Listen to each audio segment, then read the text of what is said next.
Ani Sangye Shindu Mende Uani Nugu Namda Shina Chabasho Inam Guru Radhamandala Kamya Dayani Sangye Chadam Zogi Chonam Chanchu Badu Dani Gyasushi Dagi Chushegi Pesanamgi Lola Penche Sangye Dubasho Sangye Chadam Zogi Chonam Chanchu Badu Dani Gyasushi Dagi Chushegi Pesanamgi Lola Penche Sangye Dubasho Sangye Chadan Zogi Chonamla Chanju Badu Dani Gyasuji Dagi Chushegi Pesanamgi Lola Penche Sangye Dubasho.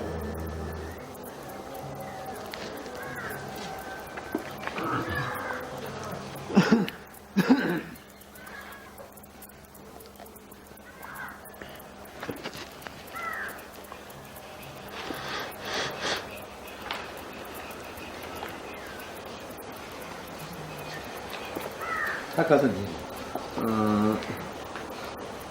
다리면은 도디 공대는 시비 타카서는 장애 전수 들어봐 나 초니시 랑가니시 도디 공대는 시비 장애 전수들 와 그만 말고 또 쓴다는 거 담아지 봐라 everybody, I'm sure you all know, but I'll just repeat a little bit that we are in the mind-only section of the two ways of explaining what is literal and what is figurative.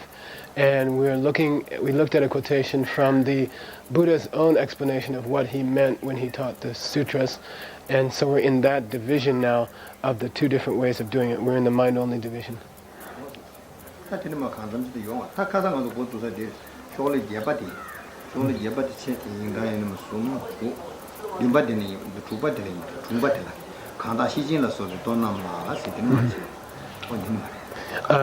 Just to repeat, we started yesterday afternoon from page 8, line 6, where it says Kanda Shochin La Sopedo.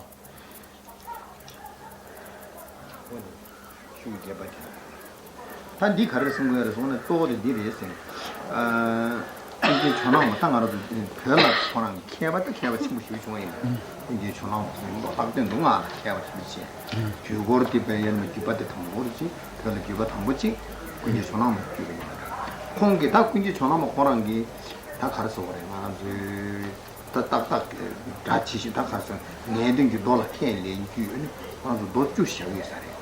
도주 시작에 다 거란 게 좀씩 빼자 그나는 내든 자소 쓰는 거게. 거란은 주다이 도주지 알아 고통시 내든 자소 쓰는 진짜 거란 좀씩 빼지지 이래서. 이게 동만. 이 나라 탄디 탄다디 카도 되라. 진행 내가 송나랬어. 대송아 대타 정말로 동거를 지금 철학이 대송다는데 지금 송도 알았어.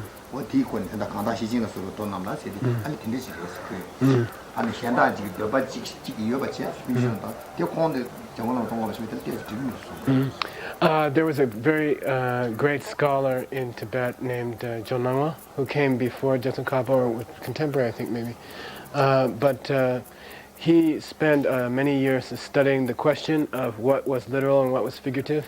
And then he composed a book called Ngeden Gyatso, which means the ocean of the real meaning, or the literal meaning.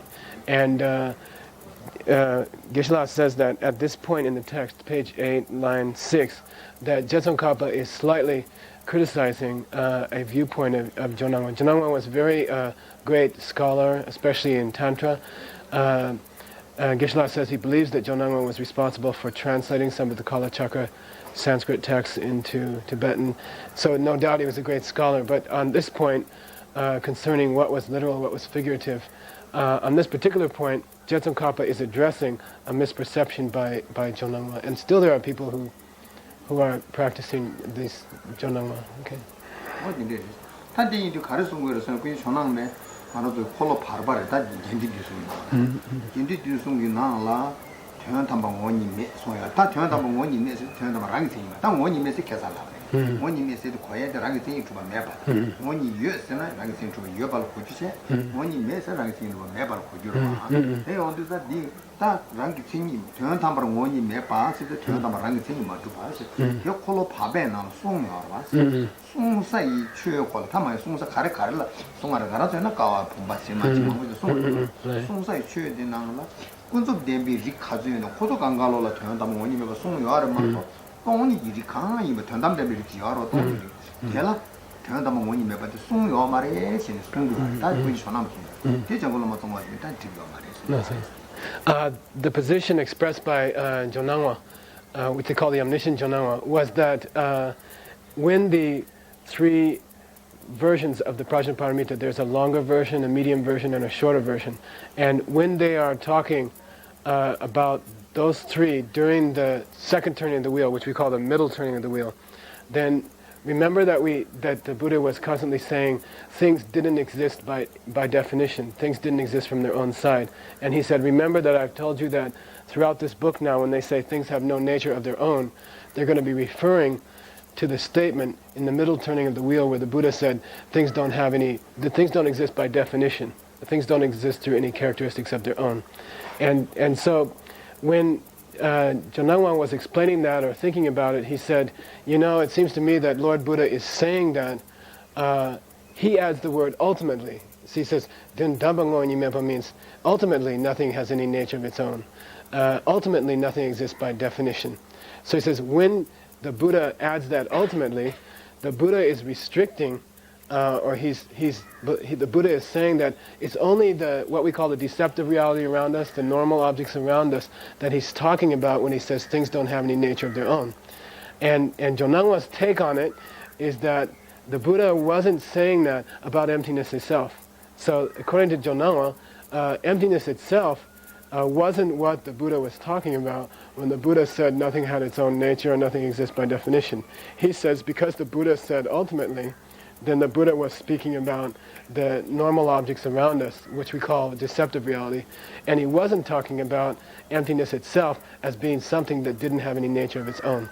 That was Jonangwa's position, and then Jetsun is addressing that misperception here.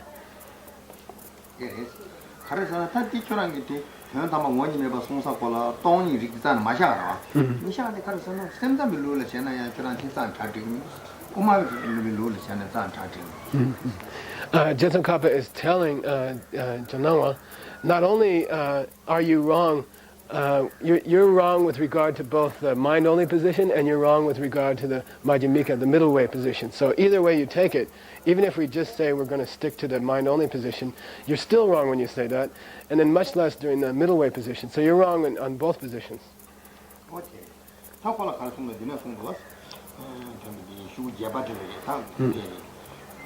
호랑 진짜 전화면 시야 콜라 테리 저러 민노 시체 반이 공대다 켈레 도대 공대 찍게 나서 선전 루시샤 나네 도대 공대도 찍게 통에 꾸지기 흉다 켈서는 파바 통이기 흉다 선전 흉다게 로베 이니기 흉다게 도대 나서 신신 디바둘라 선전 흉다게 루치야 then in the next lines where it starts out Dindambala Gombayin Minos, and then it says Gondel. All of that means when you, Jonamba, say that description that things don't have their own nature doesn't apply to ultimate reality, you're wrong. And then Jetsun Kappa starts saying, you're wrong according to this scripture, this scripture, this scripture, all mind-only scriptures. So he's saying, you're even wrong just with regard to the mind-only school, much less with regard to the middle way school. So he says, you contradict Dode Gongdo, which is the Buddha's own explanation of what he meant in the sutras. You contradict the writings of Master Sangha, and you contradict the writings of Master Vasubandhu on these points. So you're already in hot water when you say that, even if we're just restricting ourselves to the mind-only school. 다 가르서는 도대 공대다 결당고 가르서는 도대 공대에 나라 송디서 가르서는 콜로 바발래 최탐지라는 팀이 맞고 송여로 송받대 공부시에서 가르라 공부하는 시험한다 용도도 군다서는 송대도 용도로 공부도 왔어. 대대자 용도로 공부도 왔으니 도대 공부에 시험되는 장용 거야. 얘를 시켜라 지켜야다. Then Jetson Kappa is going to attack him in this way. He's going to say, let's just stick to the mind-only school, okay? And you are contradicting the Buddha's explanation of what he meant in the sutras because you are refusing that the words, they don't have any nature of their own, applies to all three attributes that are taught by the mind-only school. Remember we had three attributes taught by the mind-only school. So he says, don't forget the three attributes. They are dependency, meaning things that depend on other things, which are the normal objects around us. And then there are nominal stuff. And then remember there was, what do we call it, total existence or something like that. The third one, remember, referred to emptiness itself. So don't forget that the Buddha, in the second turning of the wheel, said that all three characteristics are empty or don't have any nature of their own. So the Buddha said about the characteristic called total existence, which refers to emptiness, that it didn't have any nature of its own. So the Buddha, you're contradicting the Buddha's own sutra, where the Buddha says all three characteristics don't have any nature of their own. And one of the characteristics is total existence, which refers to emptiness, so you're wrong.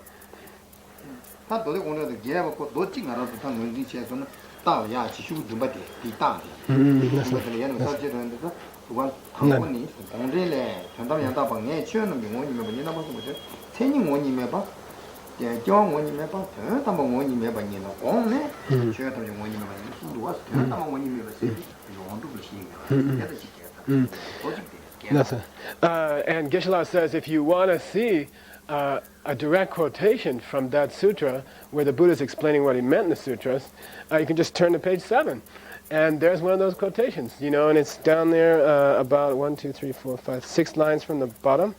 And he says, remember he said, oh, Bodhisattva, and he referred to him with his name, and then he said, things have no nature of having their characteristics, things have no nature of having started, and things have no nature of being ultimate. And that third one means the emptiness of things itself doesn't have a nature. The third attribute of what we call total existence doesn't have a nature of its own. So in that quotation alone, Geshe-la says, on the page before, from that book by the Buddha, he states that emptiness itself doesn't have a nature of its own. So what are you talking about, Janoma? Okay.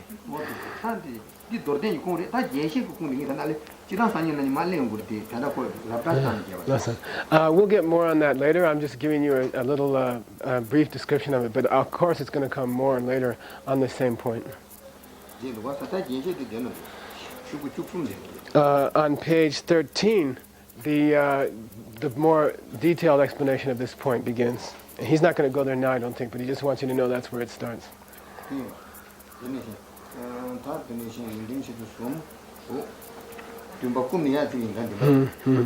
7 lines from the bottom, on page 13.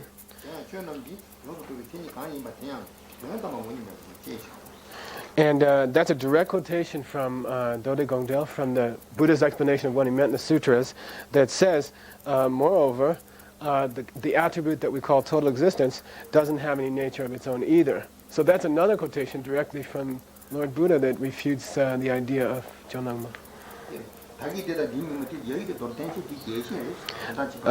The explanation before, that we just talked about before, is what is the shorter one, and this is where we consider this the longer one and the more detailed one, and there'll be a more detailed explanation of this point coming up on page 13. I'm just giving you a rough out of this point, and later on you're going to get hit with it big time. Okay. And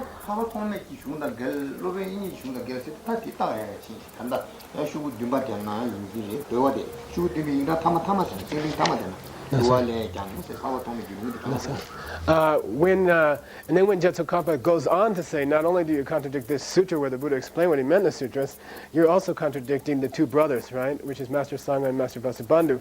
And then Geshe-la says, if you want to see how he contradicts Master Sangha, you can just go back to page 7, look at the last line, where it says, Namshe Dua Dirwa, Namshe Dua.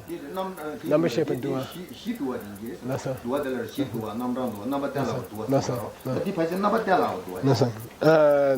Master Sangha wrote this is called thus summary, and I was just wondering which thus summary it was, and Master Sangha wrote a couple of thus summaries, and he says he thinks it's a certain one. And then it says, nothing.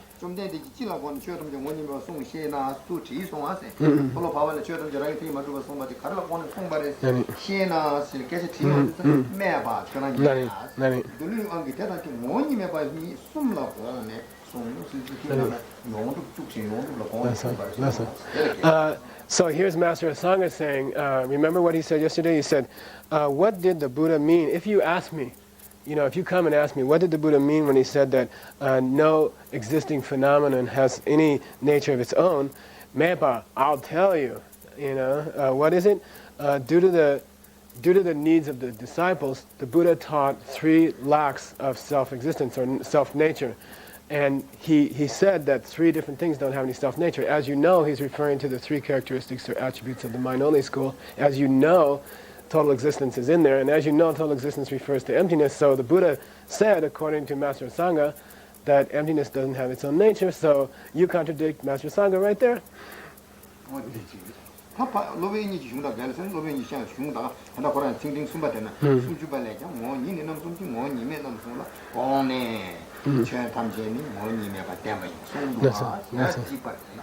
You're also contradicting Master Vasubandhu. You can get a quotation on page 8, line 3, from his 30 verses, where he says, look, what did the Buddha have in mind when he said there wasn't any nature? He had in mind that there wasn't any of those 3 natures, meaning the self-existent nature of the 3 attributes. As you know, one of the attributes is emptiness, and so you're also contradicting Master Vasubandhu. So there's a proof that you're contradicting the Buddha, Master Sangha, and Master Vasubandhu.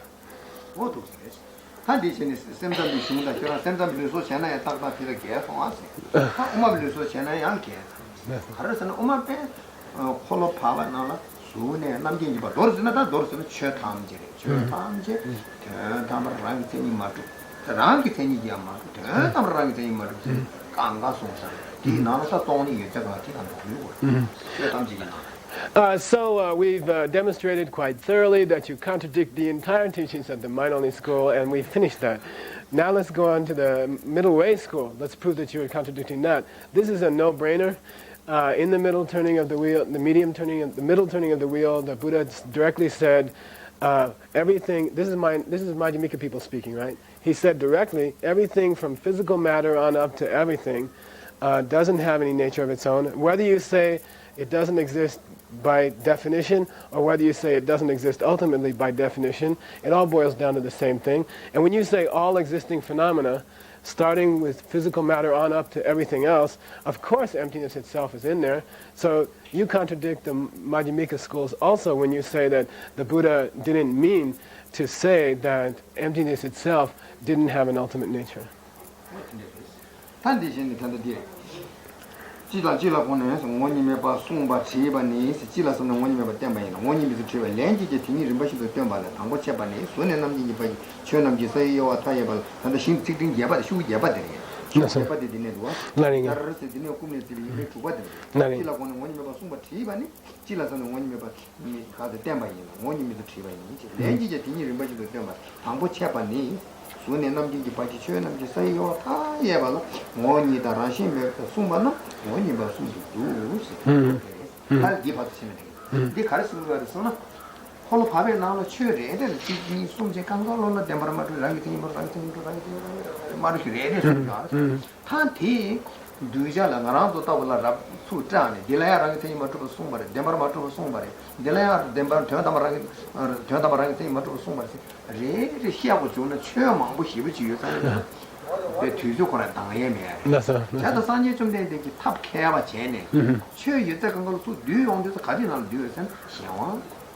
Without someone, sure you take a dinner too. Then this Shawan Chitambo, take care of we're talking about page 8, 6th line from the bottom, and there begins a discussion of how did the Buddha teach that nothing had a nature of its own in the second turning of the wheel, in the middle turning of the wheel. And he went through he could have gone through all the categories of everything that existed. You know, he could have gone through every single category of all the things that exist in the universe and say, this doesn't exist by definition, this doesn't exist by definition, this doesn't have a nature of its own, this doesn't have a nature of its own. And he could have gone through all the different classifications of all the things that exist in the world. There's no time to do that. Okay, I mean, he couldn't sit there and go through everything that existed in the universe and say about each thing, describe about each thing how it didn't have any nature of its own. So tab kepa chene, you know, with skillful means, the Buddha chose to classify everything into three groups. You know, if you could say this group number 1, group number 2, group number 3, they don't have any nature of their own, then that would be a very skillful way by Lord Buddha to summarize every existing object, and he wouldn't have to go into the lack of self-nature of every existing object. So, in a very skillful way, Lord Buddha has chosen or described these three attributes, right? Which means things that depend on the power of other things, things that, what we call total existence or empty things, and then all the other unchanging things, which refers to what we call nominal stuff, right? So very skillfully the Buddha has chosen these three categories or these three attributes and has demonstrated that each of these three doesn't have their own nature, and that gets him out of having to spend his whole eternity trying to explain the emptiness of every single object in the universe.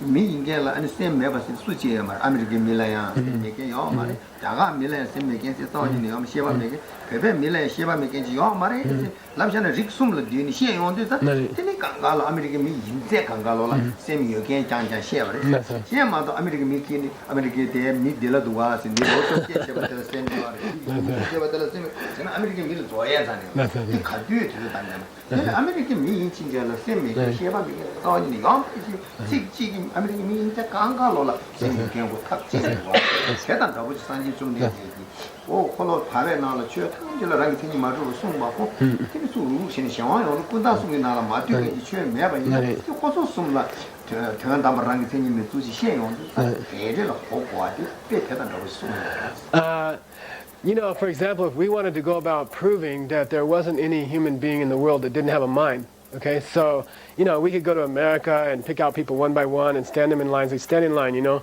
and pick the first guy out. You stand here, you know. Look, this guy is not a person that doesn't have a mind. He's a person that doesn't have a mind. Okay, now you go. Now, second guy come, and you prove that that guy has a mind, you know, and you say, look, he's not a person that doesn't have a mind. And you say, okay, and then you could go through the whole population of the United States that way. It would be a little inconvenient. And then you'd have to do Tibet, and then you'd have to do India, for example. So it'd be like these three nations of people that you have to go one by one through them and demonstrate that each guy such that they don't not have a mind, right? But it'd be a lot easier just to sit there and say, nobody among the whole American population doesn't have a mind. Nobody among the Indian population doesn't have a mind. Nobody among the Tibetan population doesn't have a mind. And in this way, with three simple phrases, the population of America, population of Tibet, population of India, you can cover all the existing human beings of those three countries. And then you say about those three, none of them is such that they don't have a mind, to prove that they all do have a mind. So it's the same thing with proving that things don't have any nature of their own. You can just say, look, those three categories of things, okay, things that depend on others, things that are empty, and then things that are, nominal stuff, right? You could just divide it into these three categories and say, everything in those three categories, or nothing in those three categories has any nature of its own. You've covered everything. So it's a very similar example.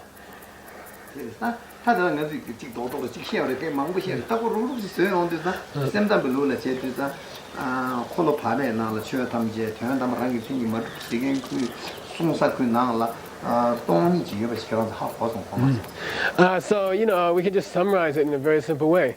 Don't forget that we are in the mind-only school. We're talking about from the mind-only viewpoint, during the second turning of the wheel, the Buddha was speaking about the emptiness of three different, or the lack of self-nature of three different categories. And in there, is there a category of emptiness? And did the Buddha teach, do you guys think, that emptiness itself didn't have any nature of its own? Of course. yeah. He says, let's hear an answer here. like Yom do Quran on the Angoni Mebaji Sunyon. That got a dupe side.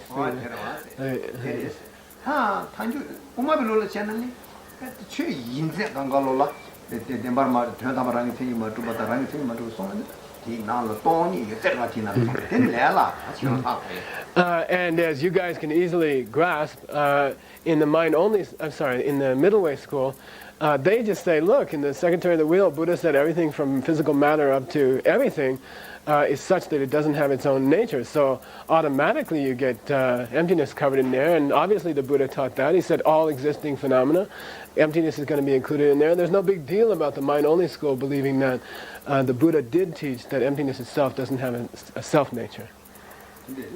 다 코란배 시진이도 코 봐봐 코란은 바로 얘기 뒤서 코란 내 온데서 제가 알아도 맞으나 다깡 대제로 그래 대제로 콜 자다 제딱딱 송이 알았어 다그 나나 돈이 좁게 되기는 코란 때 차라리 빠르게 잡자 다 돈이 콜라 가르 송이 알았어는 라기 제니 마트 내가 담으라니 송이 알아 제가 되니 돈이 라 오마베 루라 라기 제니 마트 송사 그 나를 대담라기 제니 마트 송사 콜 돈이 코라 좁게 되는 뒤도 와서 라다 돈이 디게스 돼 독체 인간 독바 쉬우 구바디 인간 독바 되는 개발도 동반이다 최기 인간 신인으로서 대단한 남자 탐지면에 대단한 원님에 봐 송배 단 도대 대단 시도 도대 대단 콜로 바래 난라 최 탐지 원님에 봐 송비 최기 난나 전담 대바 메토 세디 셈다 대바 수시 마 송 어디 가르쳐래 셈이게 셈이게 가사다 된다 셈을 담는다 셈 여바 간지라 요건 회지 셈 매바다 잡을 잡지 그 셈다 된 것이 송안에 말이야 근데 전화보다 셈 여말이 송다 So the Buddha, we say that the Buddha in the second turn of the wheel went through a bunch of different categories. He did describe a lot of categories. He went through like 108 different categories. He spoke about 18 distinct different kinds of emptiness, and so he did go through all these categories. He did speak all of that. Obviously, if he talked about 108 different kinds of existing phenomena, and obviously if he treated 18 different kinds of emptiness, then I guess he was talking about emptiness when he described that things didn't have a self-nature. So I can't imagine who, with any kind of brain, would say that emptiness itself was such that it didn't have a nature of its own. And Geshe-la says, we just proved that everybody had a brain, but Jetsun Kappa is saying here that anybody with a brain could understand that. He seems to be implying that Jonawan maybe didn't have a brain, but we have to agree that Jonawan did have a brain. So probably when he said anyone with a brain could understand that, he was probably meaning that he didn't have the brains to think about this when he was talking like that.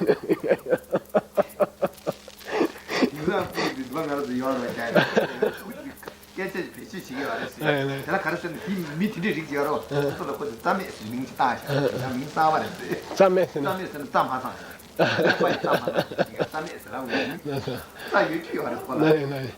There's a new expression going around the monastery nowadays called Tsamme means like no spinal cord or no brain matter, no gray matter. They call them grayless, meaning no gray matter. And but it's not really literal. People do have some gray matter.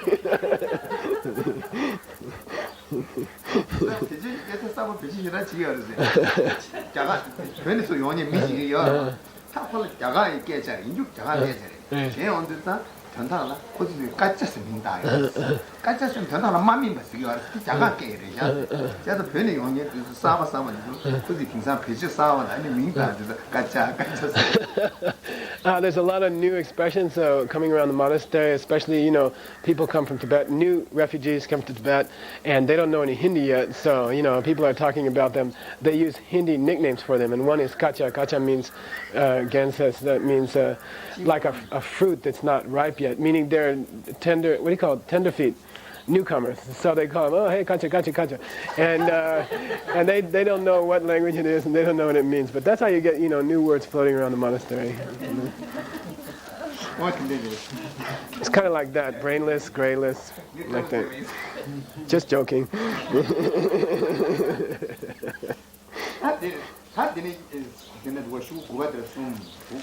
뿐내들이나 증거시라도 Nothing. 니가 예와 시합하니 다 얘기도 로로도 거들 자기 숨을 쉬어라 그러면 다 거대 양조 세야래요 시직발 다 내려만 세야래 Now we're going to get to the seventh line from the bottom of page 9, which is a new category. It's category number 2, which says a more detailed explanation. And here, although the subject matter and the points are going to be the same as before, there's going to be a little more detail on them now. 같이 나는 원이 매번 숨을 되게 걸어 얘기했잖아. 생이 원이 매봐 저런만도 생이 원이 매봐 실사고 수인디 나 세버랑 숨나 말했어 딱잖아. 경원 원이 매봐 숨 잘했어. 경원 원이 매봐 실사고 수인 민시라요. 경원 원이 미수 가리 하고라 말했어. 세버 숨나 말했어. 전다가 원이 매송아마도 전다가 원이 매사 매스랍사 수인당 홀 전다가 원이 규제로 딱 들어 세버 숨나 말했어. 다 시네 들으면 기님한테 체닝 원이 매 시에 고 체닝 원이 매비 규제 지시에 체닝 원이 시사고 수래 못해 주시. 나서 못하라. 제 언제도 알리 체닝 원이 매비 규제 시에가래 당다 당번데. You know, in the actual quotation from the sutra where the Buddha explains his own sutras, the intent of his own sutras, he doesn't really give the name of the 3 attributes that the mind-only school follows very clearly. He just says there's no nature to the characteristics of things, there's no nature to the beginning of things, and there's no nature to the ultimate.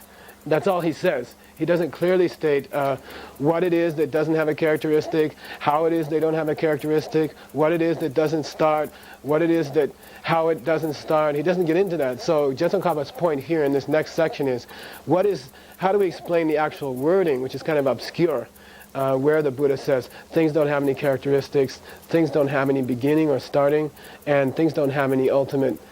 There's no ultimate. You know, what is he? Those 3 things don't have any nature of their own, which is actually referring to the 3 attributes of the mind-only school, but he doesn't say those. He doesn't use that exact wording. So Jetsun Kapa is going to go through and explain to you, particularly in the first case, what is it that doesn't have a characteristic? How is it that it doesn't have a characteristic? So he's going to go into that detail now. 지난 길이 전화 호랑 산지 좀 되는 호랑 얘기가 또 되고 참 니는 많이 다 제시 또도 공대 나면 세고 싫어요. He says actually Lord Buddha himself later on in his own sutra explains what he meant by those 3 expressions. So the sutra itself is brief in the case that we already had, and the sutra itself is going to help explain what the sutra meant further down in the sutra itself. So now we're going to get sort of a longer explanation not only by Jetsun Kapa but in the sutra itself. 산지 좀 되는 호랑 제부 속 홀수 그 콜라 나오나 어떤 거지 안 좋다 신디 시점 안 좋. 예부시 전다 지가 다 가지 깨져 시딩이 So if you think about it, we're going to go now into 2 different discussions. One is going to be the sutra itself, explaining in more detail what the sutra itself said, and then you're going to have Jetsun Kapa, based on that explanation by the sutra, giving you a further clarification of what the sutra means when it explains in more detail what the sutra meant when it made those briefer statements.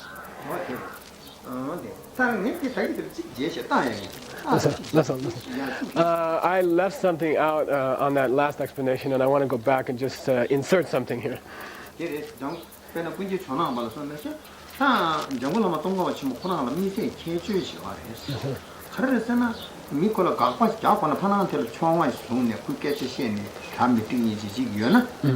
나란서지는 홀 따서리 땅에 집다벨 그에는 그 미코스 민시비 라지 민글란 소소뱅아 시비 라비 삼지 리퀴 디스 민지를 뭘 숨내고 약간 딘데지 미리 딘데지 지금 세고 시비지는 그런 땅들 봐. 네. 그거는 통화지 근데 써있는 그런 땅은.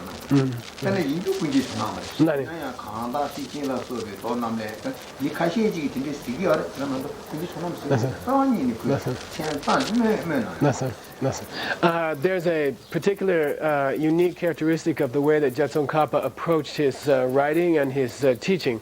When he wanted to, if you and I were going to try to refute the ideas of a person that was living in our time or around these days, we would say, so-and-so living in such and such a country, at such and such an address, whose name is like such and such, has got this stupid idea, and then we would say, he's wrong on that, he's wrong on that, he's wrong on that, he's really stupid, I'm really great, I got this really good idea, here's what I think, and it would be a very personal confrontation in a sense. But Jetsun Kappa says Jetsun Kappa's style wasn't like that. How does he treat the omniscient? He's called the omniscient Lange. And Jetsun Kappa doesn't approach things like that. He says, he doesn't say, oh, the omniscient Jonawa thinks that. He says, well, a couple of people have expressed the idea that, blah, blah, blah. And then he sort of, then he undertakes to tear it apart. But he doesn't directly state in this text that he's talking about the omniscient Jonawa. He's just saying, well, some people say that, and that's very much Jetsun Kappa's style. He does not attack the person, he's attacking the idea. And then saying, well, some people are saying that, like that.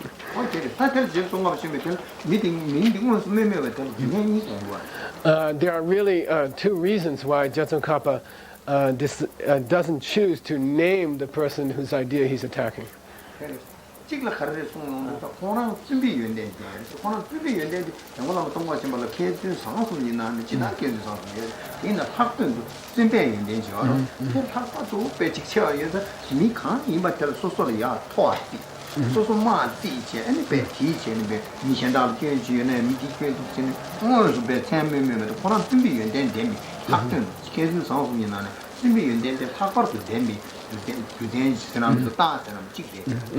The first reason why Jetsun Kappa doesn't choose to name the person who has these ideas directly is an indication that Jetsun Kappa himself possesses the three fine spiritual qualities that we call wisdom, holiness, and purity, Ketsun Salsum.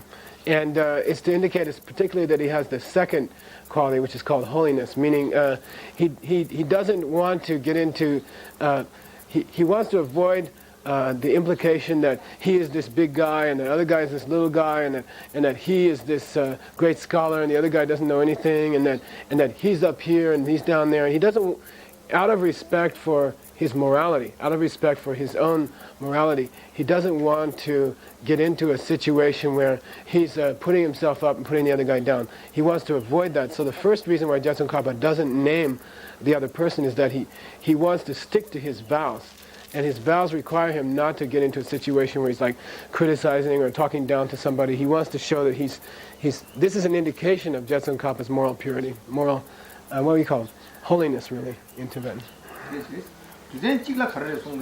단단히 근데 정글로 동가 받치면 코남 하루 공기 괴기 해봐 내 망고 처음 말게 릭디 다음에 초랑 하루도 따와다 저번이 있기나 내가 다음에 초가 때 지다 보는 좀 파긴 배 소리지 그래서 정글로 동거지 코세시 미세 세부지네 다음에 초도 배 세부지네 사업진 숨을 마도 그 저배 초 장주기 셈다 인지다 인중세도 공도 근제 전화 맞춰서 배산이 밑잡아 쌈 단지 장주기 단지 인자 대배 말아도 저배 초 되나 그 가와진 사람들 대략 3미터 같은 친구 정도 동가 맞죠 공도 기존 차비 지에 공도 쉽지 않은데 이 전에 같은 테마 사람들 기초도에 생긴 무슨 말이야.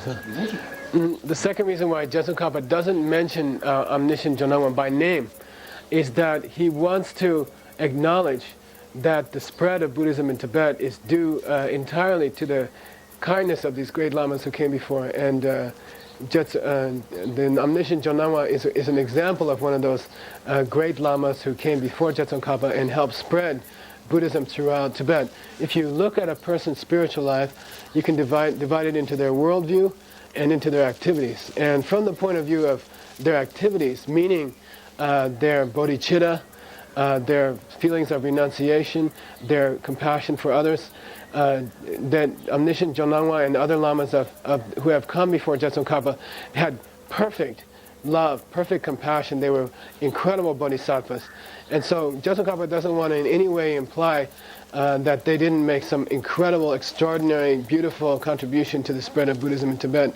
He doesn't want to say anything to them. He doesn't want to name them directly because he doesn't want anyone to think that he doesn't appreciate or that he doesn't understand how much their love and compassion and teachings on bodhicitta have caused the spread of Buddhism in Tibet. But on the other hand, from the point of view of their worldview, how they understood emptiness, how they understood those subjects, he says Jetsunkapa's mission was to clarify things that they actually didn't quite grasp correctly. So he's not attacking omniscient Jonama directly by name for that reason, but he is trying very with great effort to clarify the view, the worldview, especially the understanding of emptiness of these lamas who came before, that it wasn't very clear, or it wasn't expressed very clearly about emptiness, and that's his mission. So that's another second reason why he doesn't mention the omniscient Jonawa by name.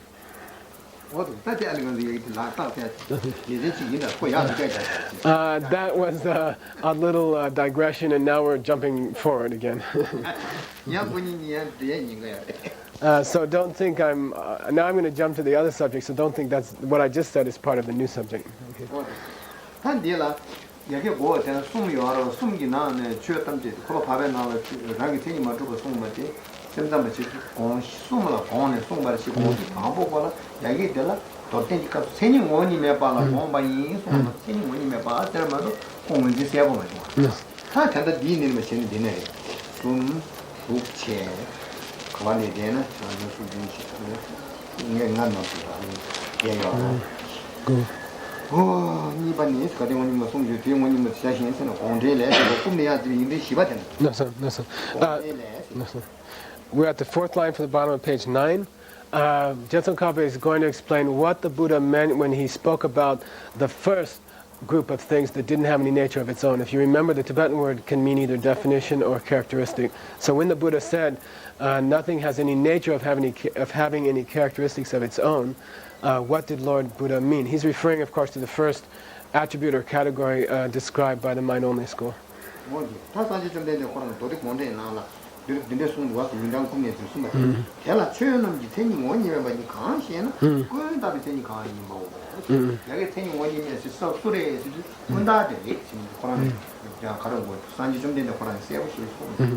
So the Buddha himself, in the sutra where he explains what he meant when he taught the sutras, says, now he goes on, after saying that things don't have any nature or have any characteristic of their own, he goes on to say, and what did I mean when I say that things didn't have any nature of having characteristics of their own?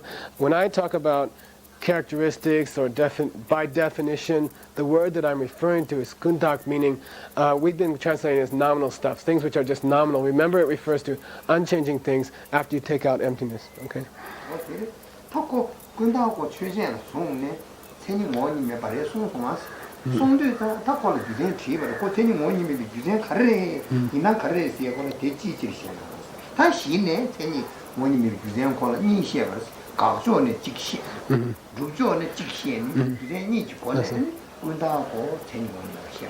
So now that we know what it was he was talking about when he said that things didn't have any characteristics, any nature of having any characteristics, and now that we know that he was talking about the fact that things which are nominal don't have any nature of their own, now that we've established the thing it is that doesn't have any nature of its own, when you talk about characteristics not having any nature of their own, now we can go on to explain how it is that they don't have any nature of their own, and we're going to do so in two modes. There'll be the negative mode where we're trying to refute something about it, we're trying to prove something that it doesn't have or something that's not true about it, and then we'll go into a positive mode where we try to establish something about it in a positive way. So here goes the sutra explaining why things don't have any nature of having any characteristics of their own, which refers to nominal stuff. First we'll talk about what he means in a negative way, and then we'll talk about what he means in a positive way.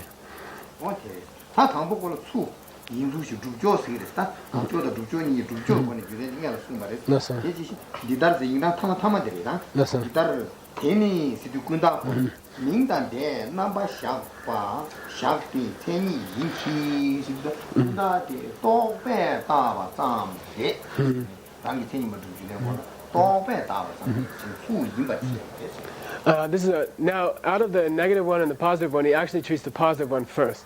So he says, what is the nature of things that are nominal, meaning in the MindOnly school referring to things which are unchanging but are not right, It refers to the things which are only established through imagination, only established through mental pictures.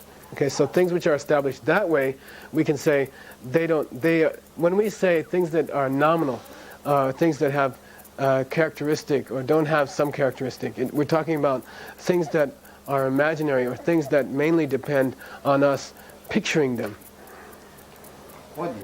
다 각종의 파 말에 시에 콜라 가르잖아.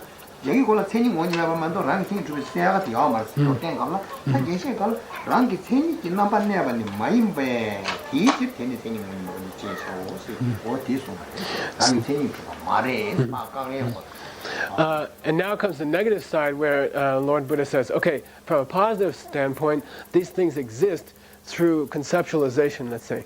But these things don't exist through any nature of their own or through any by definition. So he's going on to say that. So we finished the positive way to say it is these things exist through some kind of conceptualization. The negative way to say it is that these things don't have any nature of their own or they don't exist by definition. So here Lord Buddha has for the first time used the actual wording don't exist by definition. Before he just said by their own characteristic or something. So here he's used the actual word they don't exist by definition. Okay. Pati 계제도 좀 되고 생 말아서 다리는 신시에 손을 걸잖아. 다양 그거. 나 최시. 생이 원이면 봐 인데. 또배 다바 좀 인기 랑기 생이 주고. 많이데. 다 돼. So if we express this, we go back to, elementary logic, dagrik, and and so I mean, it's good for you guys because you studied it this year. So he says, we'll go back, we'll make a classical logical statement, and I'll express it that way. So we say, what's the chechen? Is a gunda chechen, meaning nominal stuff. Let's take the things that are called nominal. They are what the Buddha referred to in the brief section as things that don't have any nature of their own with regard to their characteristics, because, and now we get the dayandak, the correct reason, and then the correct reason is going to be divided into a positive half and negative half, because they are only creations of our concepts, A, in a positive way, and then B, and because they don't have any nature of their own by definition, and that would be the negative expression of that. So that would be, in a logical statement, you'd say, consider all nominal stuff, it doesn't have what the Buddha said, any nature of having characteristics. Why?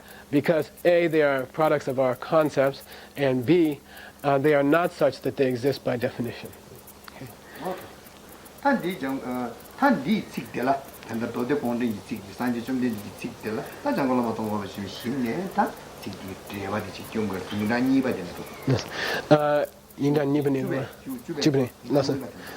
then from the second line of page 10, Jetsun is undertaking to give an explanation of the Buddha's own detailed explanation of what he meant. So now we're getting Jetsun take on the Buddha's explanation of what he meant in that very brief phrase.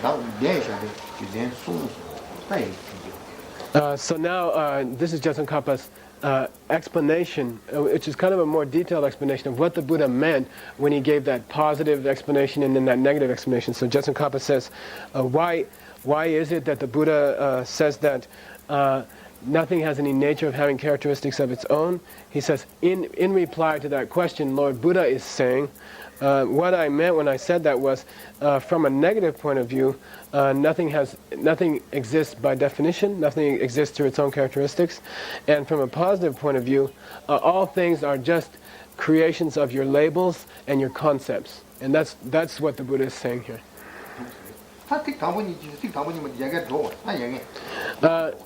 Jetsun Kapa says the first two lines are teaching that.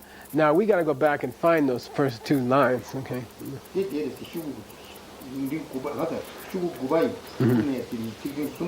No, sir.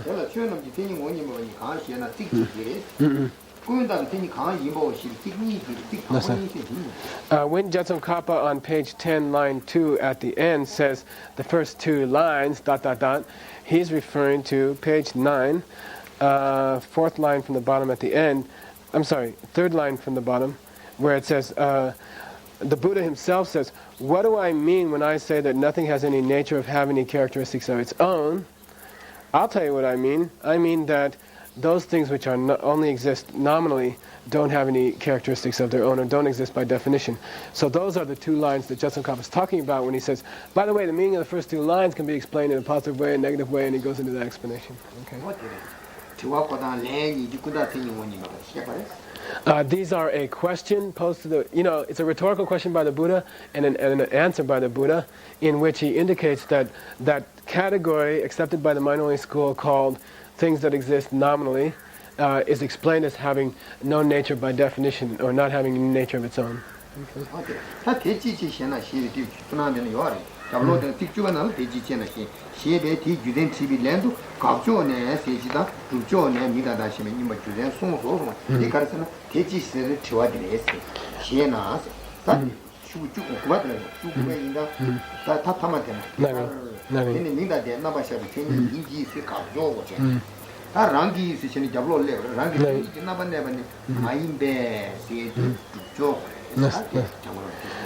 So Jetsun Kappa is reporting a second rhetorical question by the Buddha on page 10, line 4, where he says, now why would that be true? Okay, so you got to jump back to page 9, where you have the second line from the bottom, where the Buddha himself is saying, now why would that be the case? And then the Buddha himself goes on to explain why that would be the case in a positive way and in a negative way. So Jetsun Kappa reporting the second rhetorical question begins on page 10, line 4, to say, well, here's the second rhetorical question where the Buddha says, now why would I say that? And then the Buddha goes on to explain in a positive way and a negative way why he would say that, what? Nominal things don't have any nature of their own, okay? And are creations of our concepts, so in a positive way and a negative way. So he says, now the second rhetorical question, Jetsun Kappa is going to clarify for us.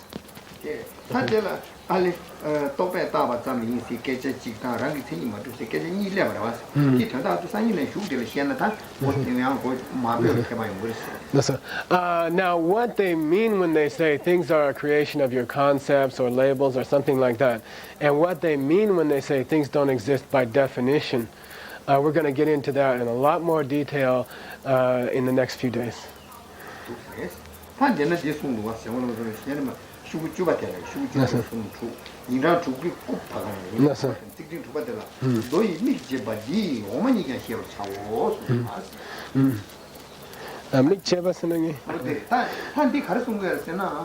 야게 군다 챙이 뭐냐면 셰세 도대 공리 직 지와다 야와이마 직 당본이지 지와들레디 군다 챙이 뭐냐면 셰 대지시나 시비 기대고 지바 콜라 각조네 비렌지 각조네 비렌지 셰니 버디 니네 바이 틱틱이 전화 디템버 니네 바이 틱틱이 전화 디템버 니네 틱틱 전화 디템버 정말로 동으로 좀 깨고 시비 송송아 디테 믹제바나 시레 믹좀 되니 믹제바나 시샤니 깨고 시비 정말로 동으로 시비 네 틱디네 디바도 전화 디템버 세고 시비 송송 디 오만이 제 셰바자 다 시왕라 샴데나 저 뭐니면 바 틱시 저 뭐니면 바 셰 다 뭐니면 바 셰 니라데 콜라야 콜라 셰세 도대 공리 틱시 콜라야 당부 틱 당부 틱 니베 소바 디템버 다 니데 틱베 틱 니리바데 키 샴데 로고라 미 제바나 시 오만이 뭐 전에 다가라 시행고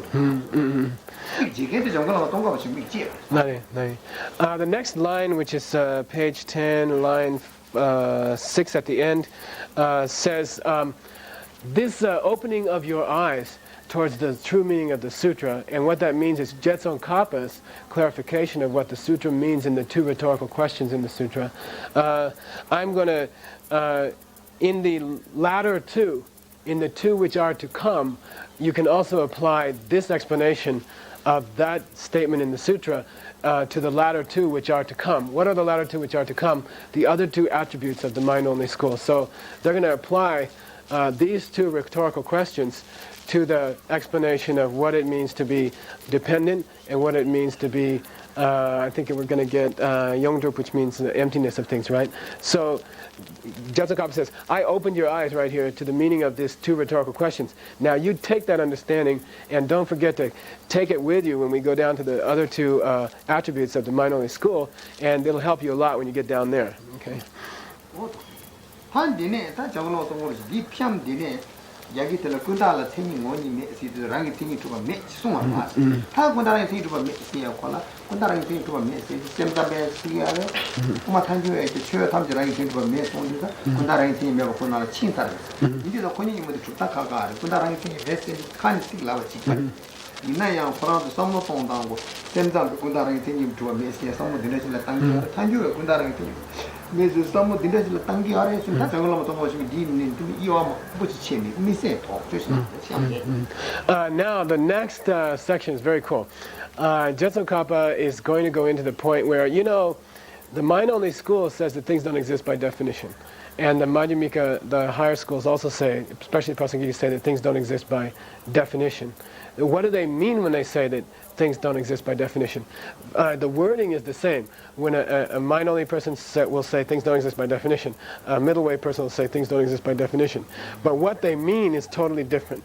You know, what those words mean to the mind-only people and what those words mean to the middle-way people is completely different. So Jetson Kappa, in the section immediately to follow, is going to clarify the distinction between what those two, the members of those two schools mean when they both say the same thing, that things don't exist by definition. What is it? That is what the much in the some to battle. Nothing. Kundala make you think the shopping to battle. Nothing. You do the battle.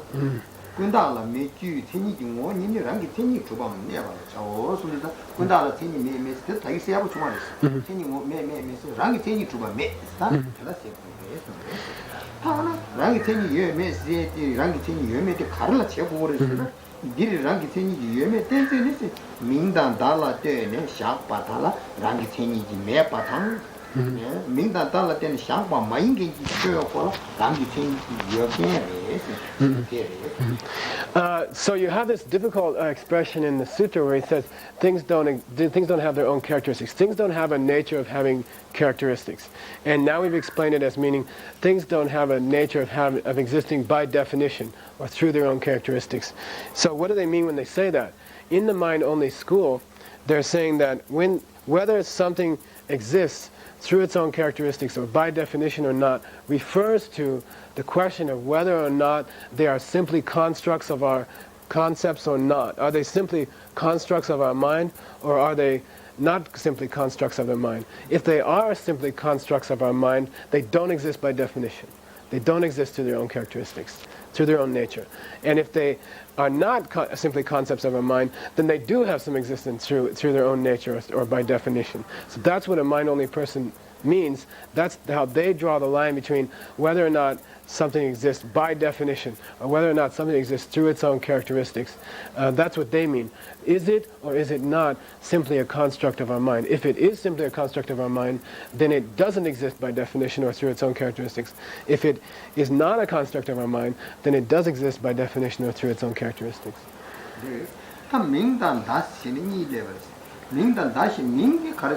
Chukana kind of Kona Ray and a Kola King Tigre, Dari, Tachi Yorwa, Oku, then a Pumba in Pumba, or Kushapa Kola, Kushapa Zamkola, Shapa. Dashi with Dao Karsena, the Pumba Resha, and one healing out to the mind. Topachioro, Kushapa Zamkola, Dai Shapa Zam, Sota, Gunda, Kazu, and Yataka, Yindi Shapa Zamda.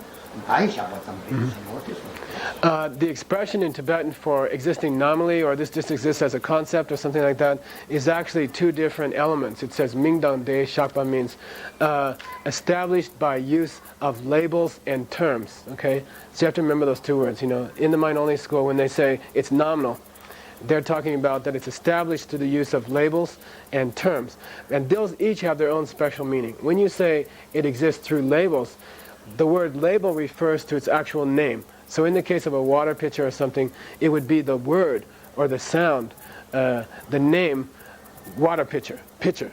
Okay? But then when in your mind you think, this is a pitcher, or you picture it as a pitcher, and you think of it as a pitcher, and you have a mental image of it as a picture. That process is called term here. So when you say nominal means exists through names and terms, name refers to its physical name, the name that people use for it, and then term refers to the conceptualization of it as a vase, or thinking of it as a vase, or mental picture of it as a vase. Okay. What is this? I understand is the rangi tengi matu siya ko tende chilo ko ko wa reche. Ta minda den shangpa yinje yinba tsamla ngui ne zo ye pe cha ki ma re karan sana mo ra to ya ko ra mo ra si min ka lan la. Par mo ra ten chi sa america da inde mo re par chi de. Yo ga ye ta. Mo mo ra to si ji. 현재 되게 내 고죠. 연어 매나 미시. 뭐 근데 강한다 자원은 남게 매도 쓰는데 딱 가져요. 제가 딜라면 다가 망보다 요. 딱 가리네. 디스테리 이마디, 디스테리 이마디. 미시 디스테리 이마고 말이요. 네. 네. 제가 미시 디스테리 사장하고 링크 미시 디스테리 사티쿠라.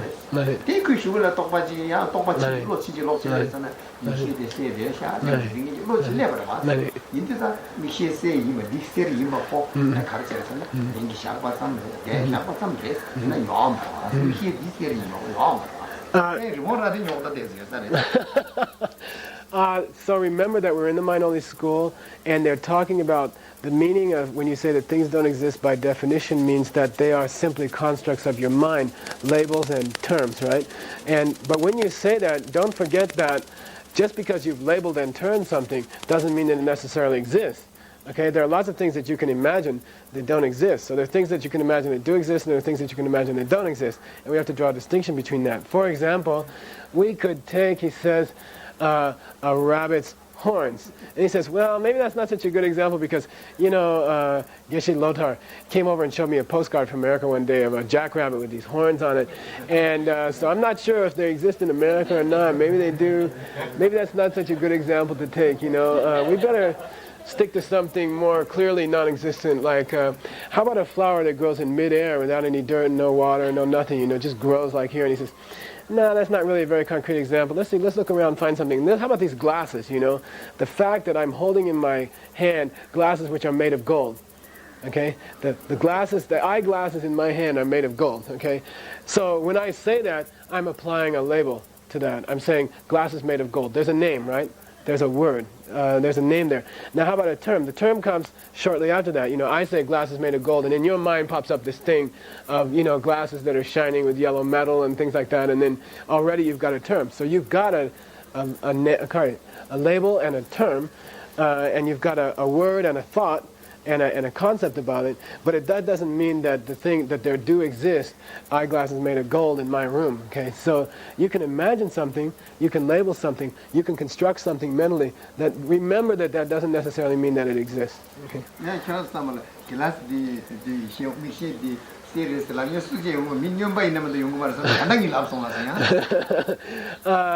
You might think to yourself, only a crazy man would start talking about golden glasses, but I was just trying to give you an example, okay?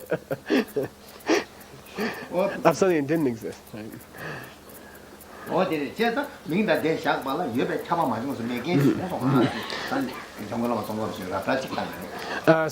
Jetsun Kabe is trying to point out here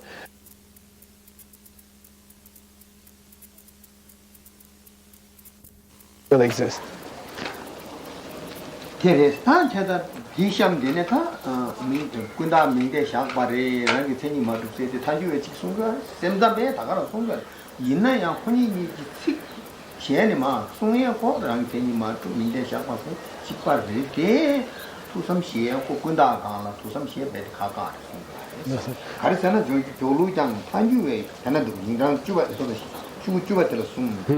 인간 두바티 야꿈이지. 네네. 요루장 탄주에 여반은 민기 탄이지 온 샤바다 체 미디베지다 샘담베 군다 민게 샤방이 세야 고다 탄주 샤방고 싸니는 믿음 봐. 첨부요. 체 미디베.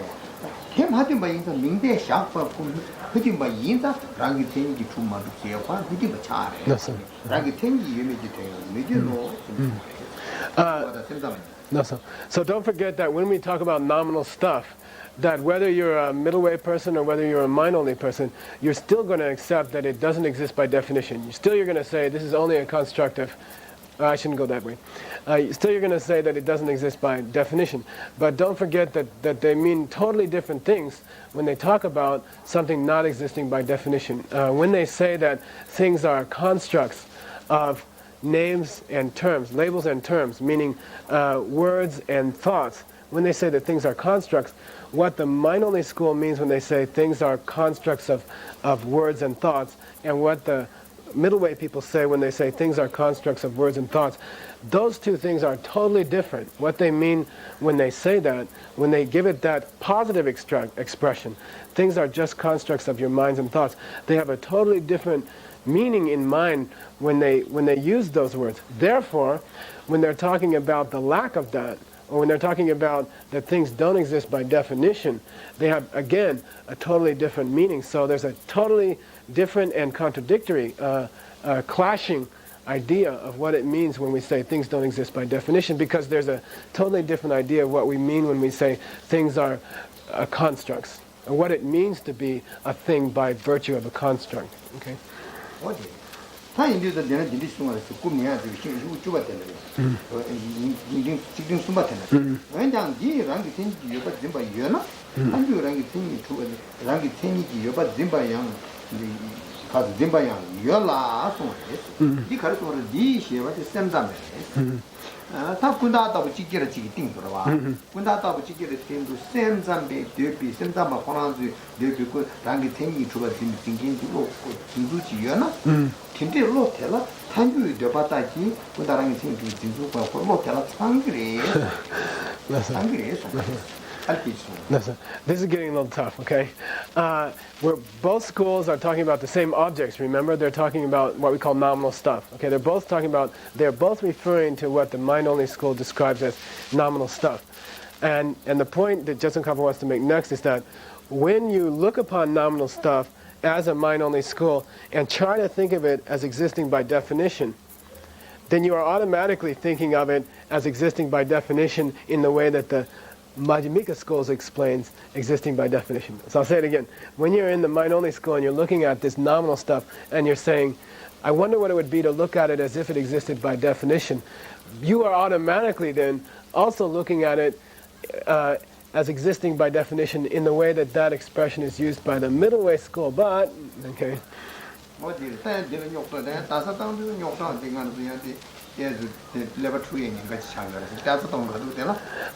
you get into a formal debate about this in the debate ground, you get into a big hassle. Okay.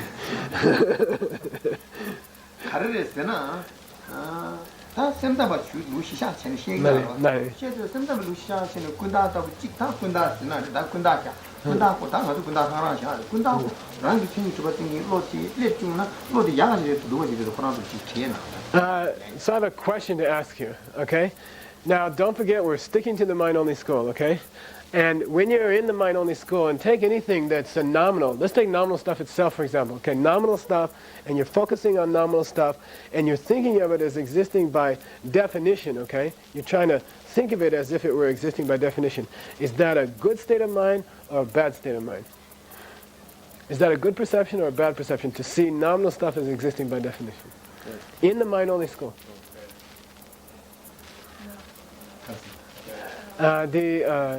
Kaisa, lo lokpares, tingma. Rangiteni gidube, kunda de rangiteni giduba yin se semsami lu shisha chena.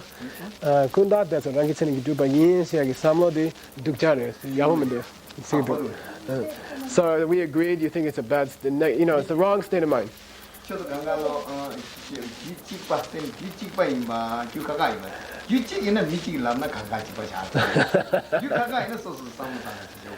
I just want to check, are you all a single mind stream or do you have separate mind streams? Because if you have separate mind streams, I would expect everyone to, give a slightly different answer or everyone to give an answer.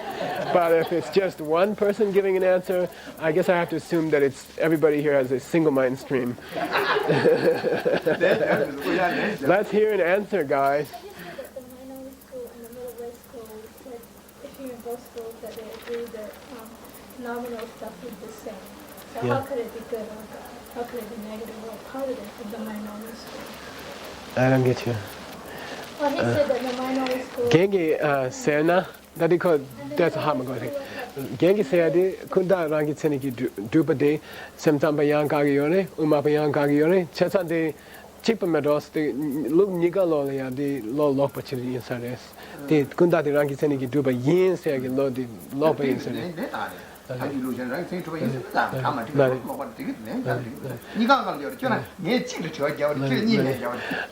you're right when you say that in both schools it's wrong to think of nominal stuff as existing by definition. And now you've jumped to my second question already. So you're really good because you covered two of my questions at once before I got to the second one.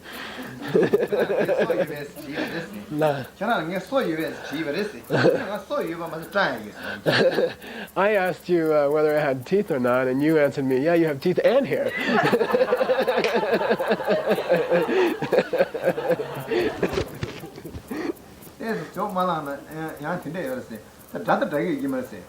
American lumbe ni ji dan pepe lumbe ni ji ni pepe lumbe ni de chue la shi da ga wa de in de chue ka shu sa de chue chi sa de ni de wo ta ba chi mu shi bi ji de chue shu sa ka ni ma de ni de nyang bo du ga ma yong sa na yong ga de ko ya ni de wo sa mi bu shi da de so wo ta bu shi da mi chi wo sa ka la sa sa ni xiu se nga zan yong me chue shu sa na ko ta ba chi mu se nga yong me je de ni de zo la ye de 야, 천하의 아메리칸 루베니 티야 파지 베베 루베니 데 잡아치 잡아치 무기를 상기 제단이 접라. He's making jokes and making fun of you, and he doesn't want you taking offense. You know, like it's like you're giving him two answers, which is good, and it's like, you know. And I think about Tibetans. They like the Dharma so much that if they get a chance to go to two classes, you know, right one after the other, back to back, that they'll definitely agree. They'll say, "Oh yeah, I'll go to both," you know. And then you say, would you like to have a meal right after you've already had a meal? You know, would you like to come to both? They say, they get embarrassed. You know, they say, well, you know, I really shouldn't eat twice, right at one after the other. And you Americans look like you're the same. You know, you have great faith in the Dharma, and you look like you could take back-to-back classes, and you'd still come back for more. And so I'm glad to see that you're coming back for more on the question, too.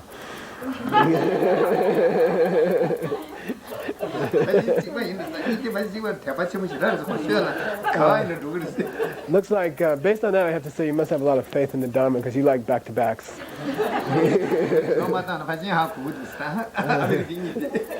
I could guess how you were going to answer even before I asked the question. You guys in general, that you know, you seem to be very interested, and when I ask a question, I like to get more answers. Is good.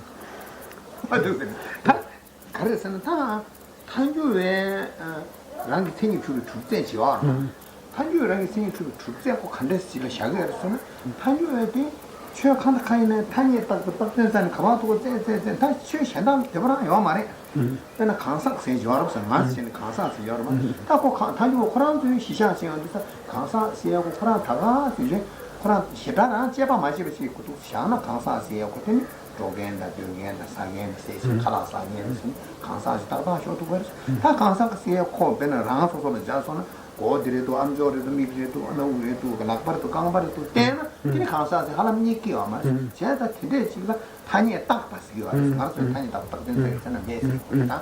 그래. 다 되게 대원도 대주 진짜 다른 망마스이 가봐도 하나님 대주 셈 미니 있었죠. 대주 쑥쑥 치다. 제가 산 간주에 단위에 딱 된다 했으면 치료 간단지가 대주잖아. 하나님 문진 지금 매워지 시행이. 다 가지 된대지 단위에 딱 된다 했잖아. 이게 매개 지금 요아레스나 다랑이 생이 좀 세고 대치가 했어. 너무 되버라 그래서 단위에 딱 된다 했잖아. 이 바고 단위에 랑이 생이 주된 신발에 센점에 최강한 카이네 탄이다 부탁해서는 이게 여기 장자래서 제 온도서 탄주에 랑이 생이 주제고 근데 센점에 로나 여기 차 탄주로는 매 여기 차 제가 녹다 되네 지금 거 Now here's the basis of the whole hassle between the middle way and the mind-only school on this question. What does it mean for a thing to exist by definition? What do we mean when we say that a thing exists by definition? If we go to the Prasangika, the consequence school, the higher school of the middle way, right? The higher school of the middle way says that when we examine something to determine whether or not it exists by definition, we try to take any object. Let's take a person, for example, okay?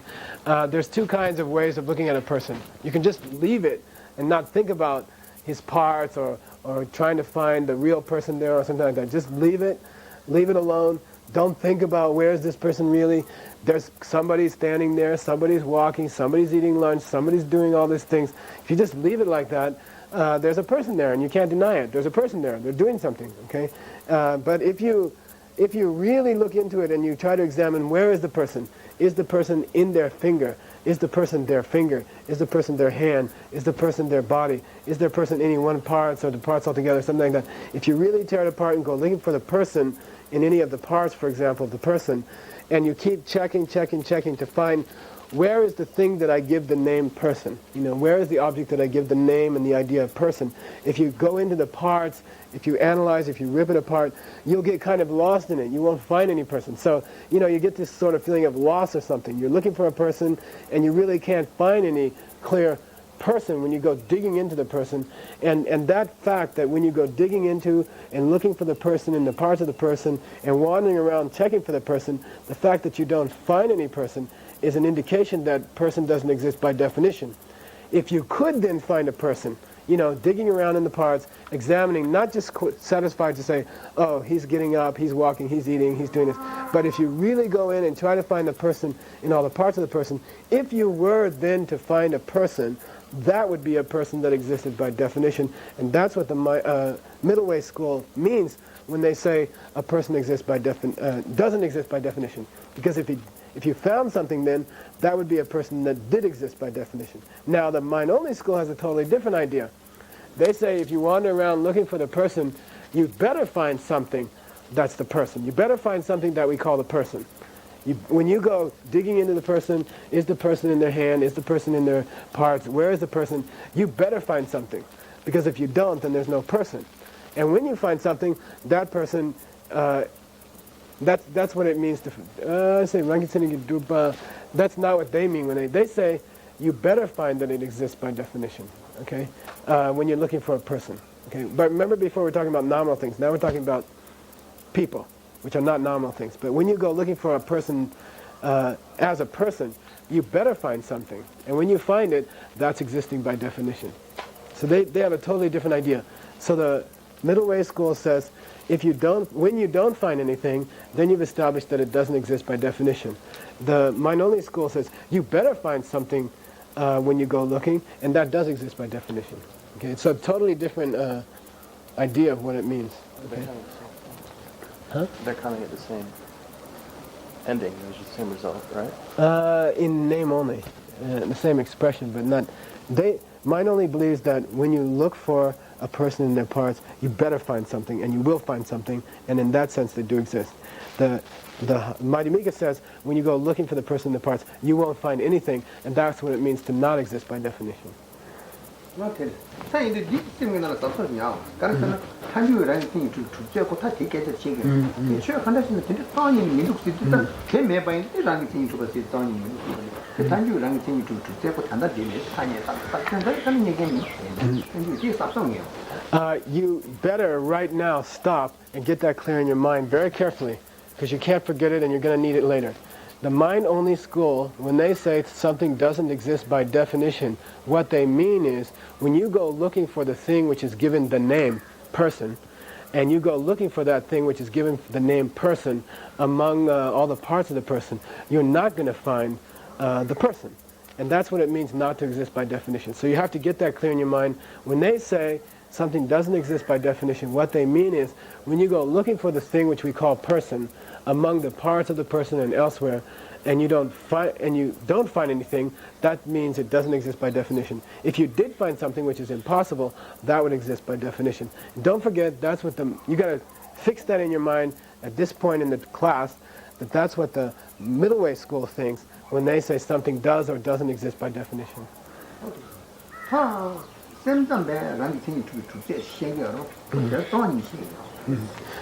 Now we go to the mind-only school's meaning or idea of what you mean when you say something exists by definition or something doesn't exist by definition, which is totally different. Now,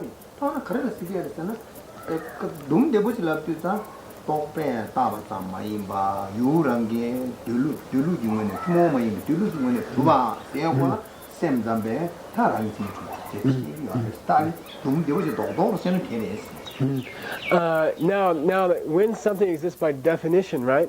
in the mind-only school, which they say things do, some things do, it means that it is not just a product of our conceptions. It is not just a product of our conceptualizations, but rather, from the object's own side, it has some real existence. It has some definitive existence from its own side without my thinking about it in a certain way. And to them, that means the thing exists by definition, and that means in their thinking, this makes something almost real. This means that it has some reality.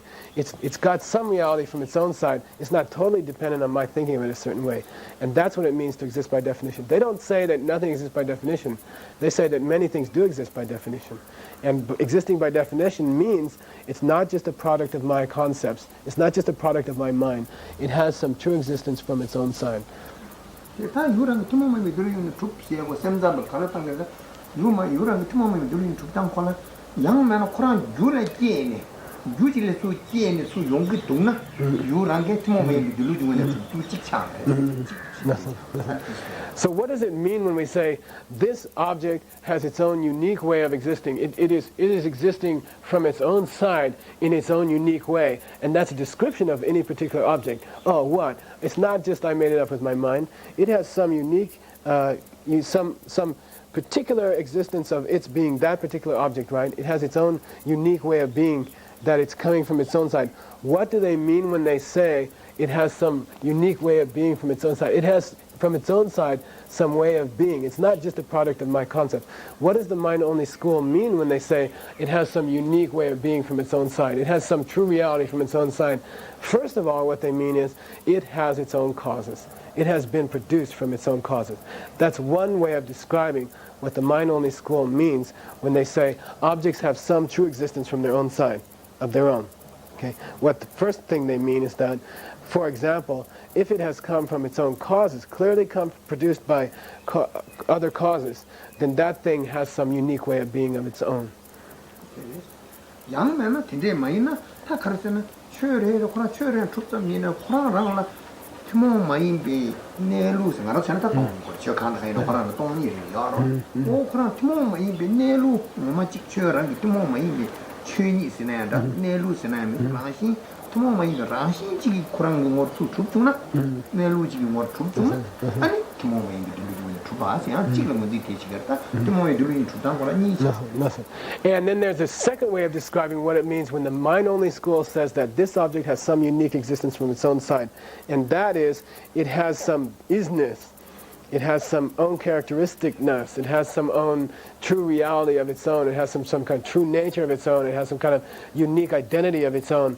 And so that's the second meaning they have when they say it exists from its own side, or it has some unique being from its own way. So remember, there's two different kinds of unique way of being from its own side. First one meaning, in the mind-only school, right, that it is coming or it has been produced by its particular causes.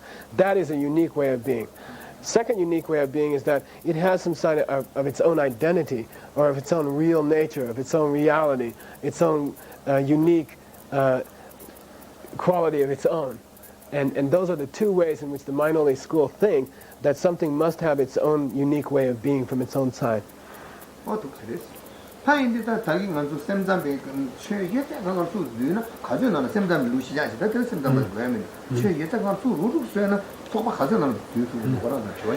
got a question for you guys. We're in the mind-only school. Mind-only school takes all existing phenomena and groups it into certain groups. How many groups there? right?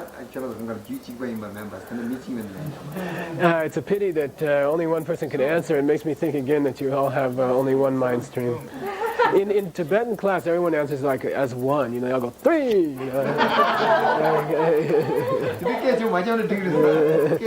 know. You don't have to yell because you probably get a sore throat. But anyway, try to all answer at once. If not all at once, then slowly each person answer. Pretty close to each other. I guess everyone agrees that it's 3.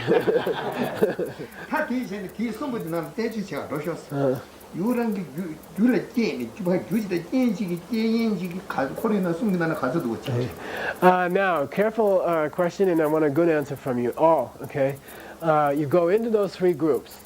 Take your mind into those, go through those 3 groups mentally. try to pick out the group or groups that would involve things which come from their own causes. Tell me how many groups involve things that are coming from their own causes. Remember we talked about its unique nature, meaning coming from its own causes. How many groups are there that involve stuff that comes from its own causes? And what is the name of that group? You can answer in English and you don't have to answer in Tibetan. So you got one, any more? Oh.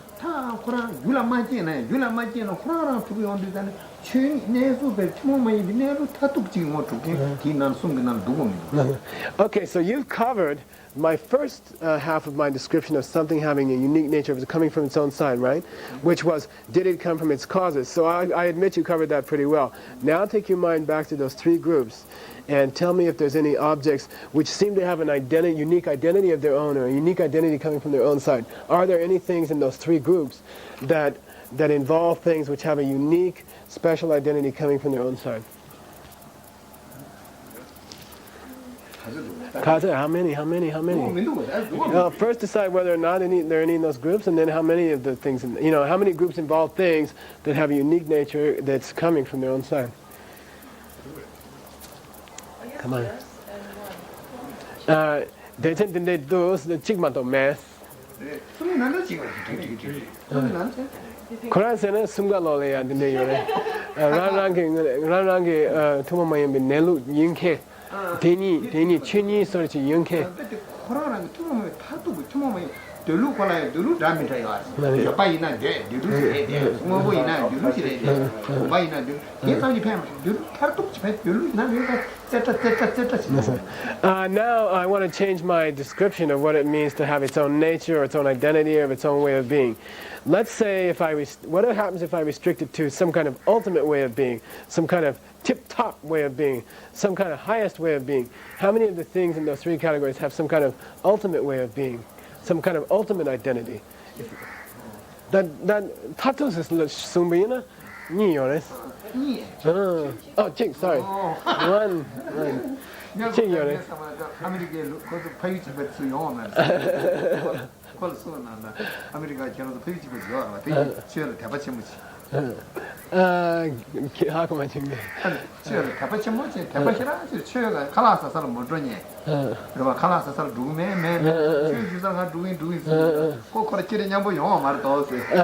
So I think there must have been somebody that came with you who believes the same thing, that if you asked them, do you want to come to dinner, they'd say, no, I don't feel like it right now, but you say, you want to come to Dharma class, that they would run to the Dharma class. So so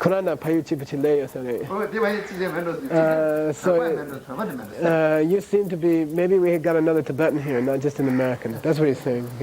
Okay. The kind of person that would run to a Dharma class and say, I don't have time for dinner. Okay. Okay. You sound like my paisano. Okay. From the same place. Okay. So anyway, chigiyone sumudo. Chigiyone. Which one? Which kind?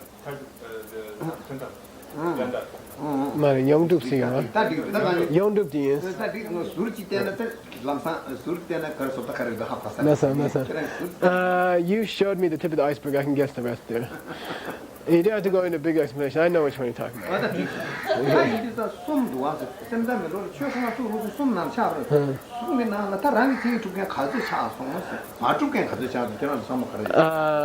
Among the three, now take your mind through those three categories again.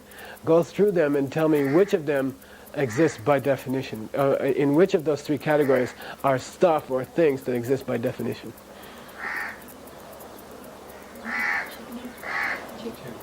Ni yores.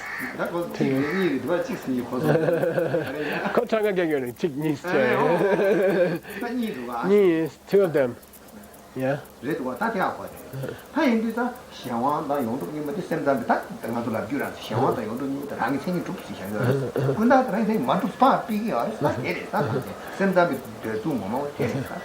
So here we got to the main belief of the MindOnly school altogether, okay, which is that two of the two of the categories or two of the groups can be said to exist by definition, and one of them doesn't exist by definition. Obviously, the one that doesn't exist by definition according to our school is the nominal stuff, because that's just a construct of your mind. But the emptiness category, and then the other category, which is things which depend on other things, which means caused things, right? Things that come from causes. Those two, according to their school, do have some definitive nature of their own. They have some definitive nature of their own. And then one of the categories, the nominal stuff category, is really a construct and doesn't have any definitive nature of its own. And that's the guts of the mind-only school.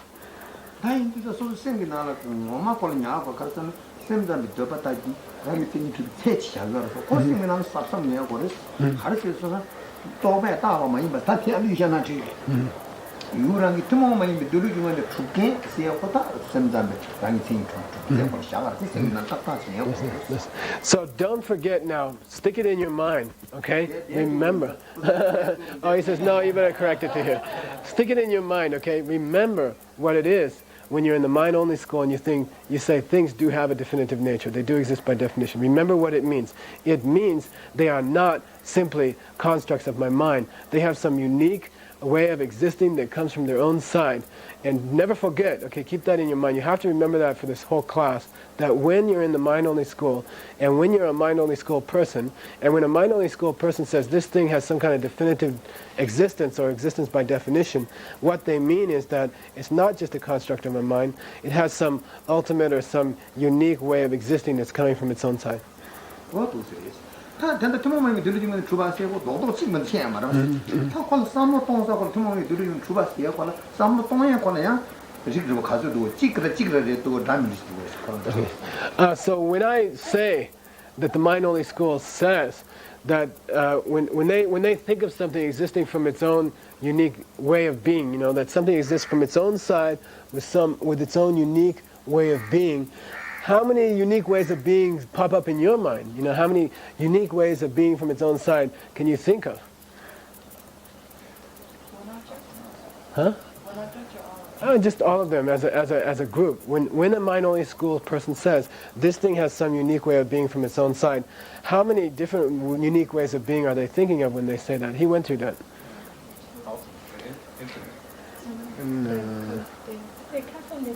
Yeah. Rangi tumo mayami duluking ngone dubase adila nagani yores. Chikti rangi kosa you do. Rangi gule kewa lane. Rangi gule kewa. You answered so well that we're going to stick some extra robes on you and send you over to the debate ground and see if we can pass you as a monk.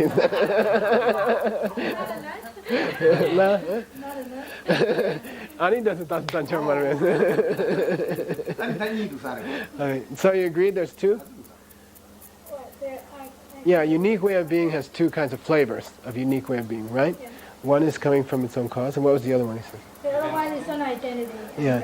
Rangi tuma mayembe karsa ne look sochi tingi sochi chinni sochi yemba chiche rangi gyule kyodi chiche dani yones rangi tuma may do looking on a dubase de ni yones. How many you guys think there are but you quiet ones in the back there? Ni yones. The connection. Are your two the same as her two?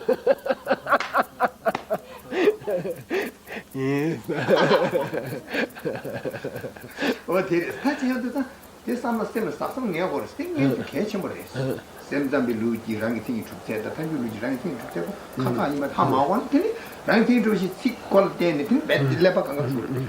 You must, at this point in this class, make sure that you understand now that the distinction between those two schools, when they from their mouth say the same words, right, existing by definition, having some definitive existence, you better know at this point that they mean totally different things. One school meaning, you know, something impossible, right? The middle way school saying that's an impossible thing. Nothing can exist by definition. Because when you go looking for the thing that's given the name person, you never will find a thing that's given the name person among its parts. And if you did find something which is impossible, that would exist by definition.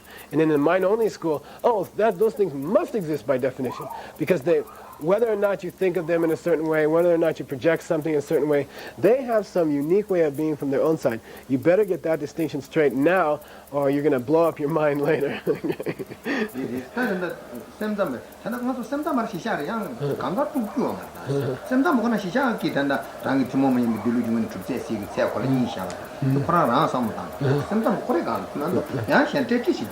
And don't mix up things. You know, when I talked about things having their own unique identity from their own side, don't forget that this is a unique belief of the mind-only school. Don't go mixing it up with other schools. It's only the mind-only school that's talking about, oh, this thing having some unique existence or identity of its own coming from its own side. Don't forget that that description of what it means to exist by definition or definitive existence is unique to the mind-only school. Don't go mixing it up with other schools later.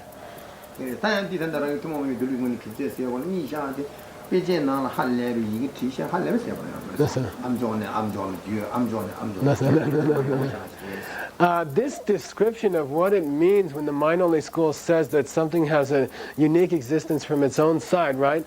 Those two flavors of that description is not something you're going to find written down in books, or you're not going to find descriptions of that in scripture. This is an oral tradition that's been passed down from person to person, and that's how you're getting it, okay? So don't go looking for it in a book. This is a very beautiful, unique oral instruction that's been passed down from ear to ear, he said.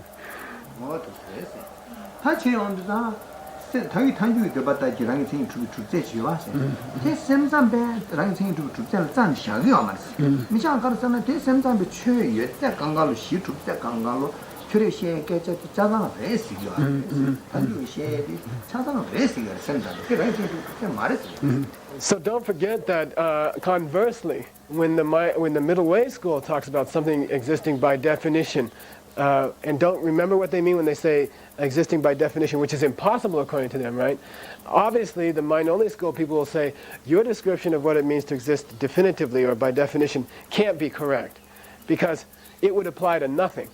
But our description of what it means, if we take your description of what it means to exist by definition, we think that applies to all things. We believe that when you go looking for the thing which is given a certain name, you must find it. We believe that your description of what it means not to exist by definition actually is not something which doesn't exist, it's something which does exist, and not only that, that every object must have that. Okay, so we don't agree to the mind-only school says to the middle way school, your description of what it is to exist by definition, which you say is impossible with regard to anything, we say is not only possible, but requisite for every object that exists. It's surely when you go to look for the thing that was given the name, you better find something. So we don't accept. Conversely, the mind-only school says to the middle way school, your description of what it means to exist by definition is not only something that doesn't exist, it's something that must exist with regard to all existing things.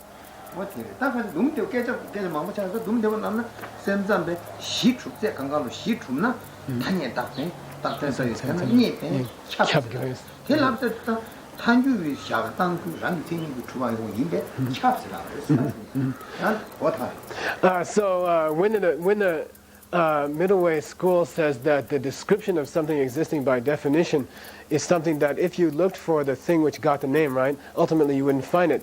The mind-only school flips it around completely. They say every existing object in the universe, once it exists, it must exist in such a way that when you look for the thing that's given the name, you must find it. So this is the big difference between the two schools.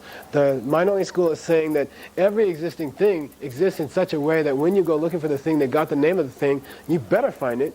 And the Madhyamika school is saying when you go to look for the thing that's given the name, independent of the name, right, you'll never find it. That's a big distinction between these two schools.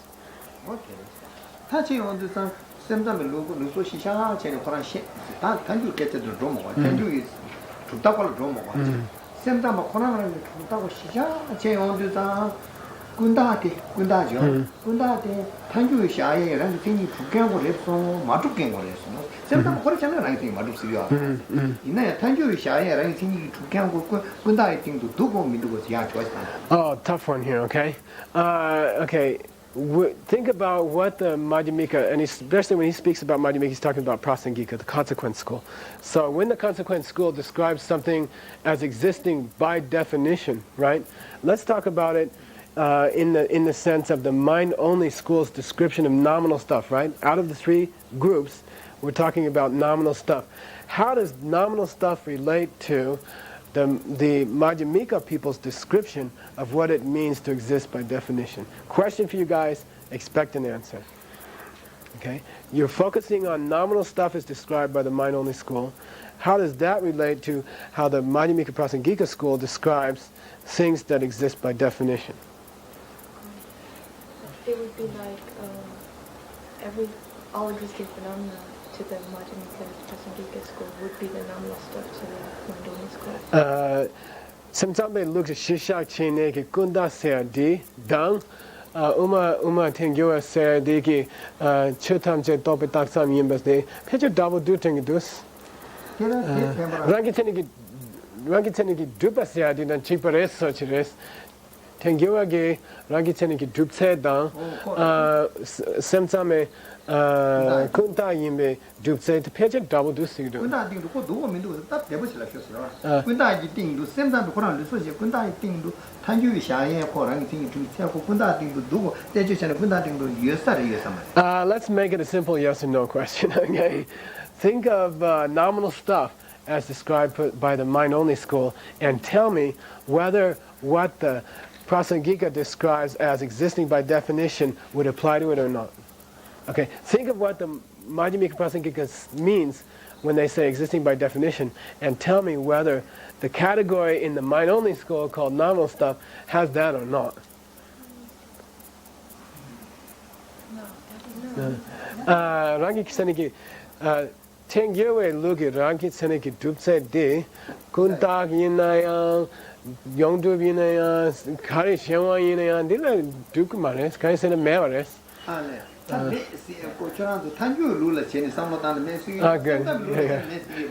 When you say that Prasangika's idea of what it is to exist by definition could never apply to any of the three groups except by the mind only because it doesn't even exist, are you putting a Madhyamika hat on or are you putting a mind only hat on? Whose viewpoint are you saying from? Was I asking you the question from the point of view of a mind-only person, or was I asking you the question from the point of view of a middle-way person?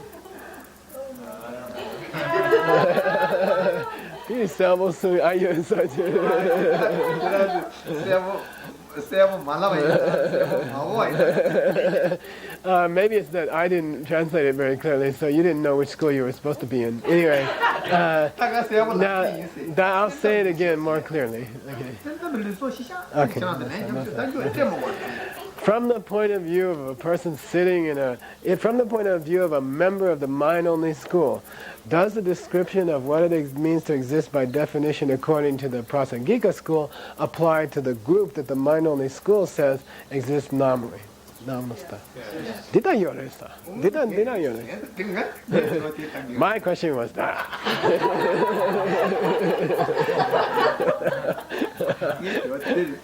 That was my question.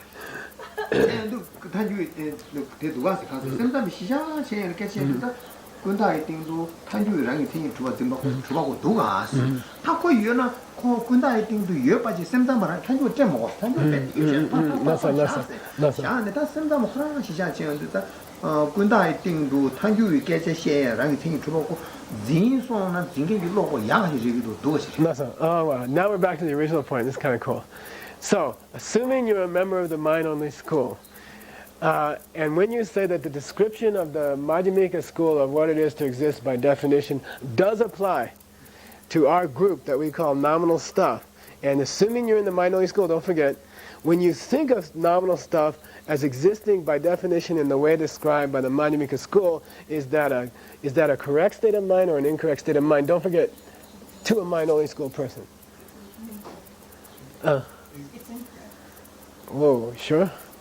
Think of it as existing. If you think of a nominal object as existing in a definitive way, as definitive way as described by the Madhyamika, are you, according to mind-only school, thinking of that nominal thing in a wrong way or a right way? 다 sometimes shisha chebina, the lokshe mares, tatares, the yagares. So please keep that in your mind, okay? We got to that place. Don't forget it. According to the mind-only school, if you think of labeled things in the way that the Madhyamika describes as existing by definition, you're right on, right? You're thinking of it in just the right way, okay? According to Madhyamika, you're crazy, right? But according to the mind-only school, you're thinking of it just the right way. Oh yeah, if I look for the thing that was labeled Winston, I would find the thing that was labeled Winston. If I think things that are labeled, right? If I think of them that way, oh, you're right on. Okay, according to the mind-only school, you're right on. That kind of thought is perfect. Okay. Okay, that brings us back to the text where we started from like a long time ago. Page 10. So,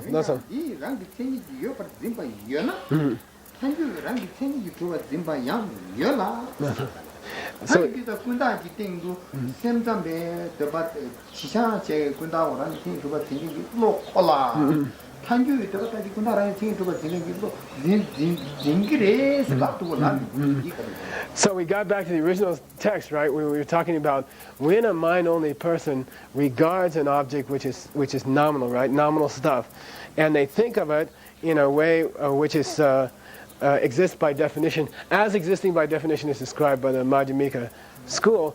Then are they correct? Yes, they are. Okay.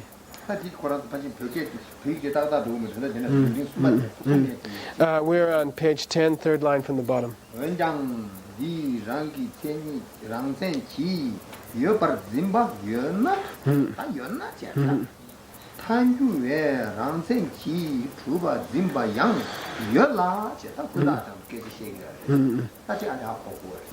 So you got to understand the wording here in the Tibetan. Wenkyang means but.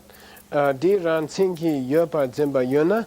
you have the state of mind in which you believe that something is existing by definition, then with regard to things that are nominal, then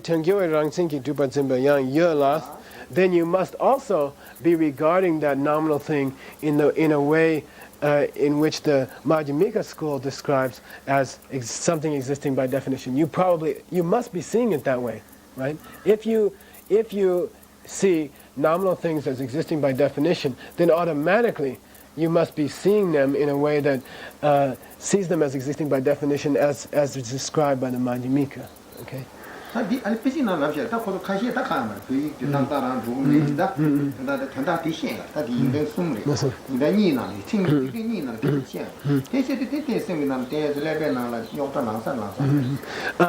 a problem with the Tibetan. You have to be able to understand the Tibetan pretty clearly to get what he's trying to say here. But with regard to nominally existing things, that group in the mind-only school called nominally existing things, when you see it as when a mind-only school person sees it as existing by definition, they automatically perceive it as existing by definition in the way that's described by the Madhyamika school.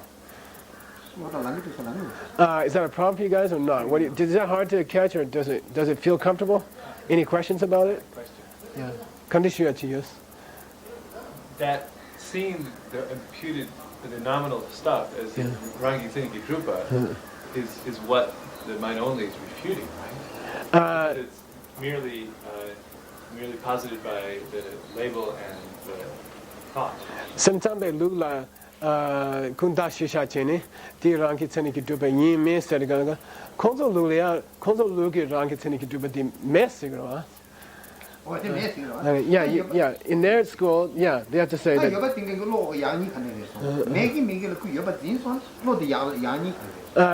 You're right. Things don't have the definitive existence. Nominal things don't have definitive existence as that is defined by their own school, right? That's true. So do you think that if you were a Semtamba, if you were a mind-only school person, and you thought that things did have definitive existence, as that definitive existence is explained by their own school, would that be a correct state of mind or a wrong state of mind? Not correct. Rang lugi shisha chene, rang lugi rangi tseniki dupa seadi, rangi lugi kundaka tengne dupa yin sewa yina, di loksheres. Yeah, exactly right. That's so far exactly right. 현재 코로나 루시샤신 근데 로티기 탄주에 랑기 생이 그거 징계하고 끝나든도 징계 아래에서 비지는 되지. Now the big question is, in the mind-only school, those things that are described as nominal by the mind-only school, and when they say that those don't have definitive existence as we describe definitive existence, okay, that state of mind is correct. You mean we, middle way? Yeah, no, you are mind-only school.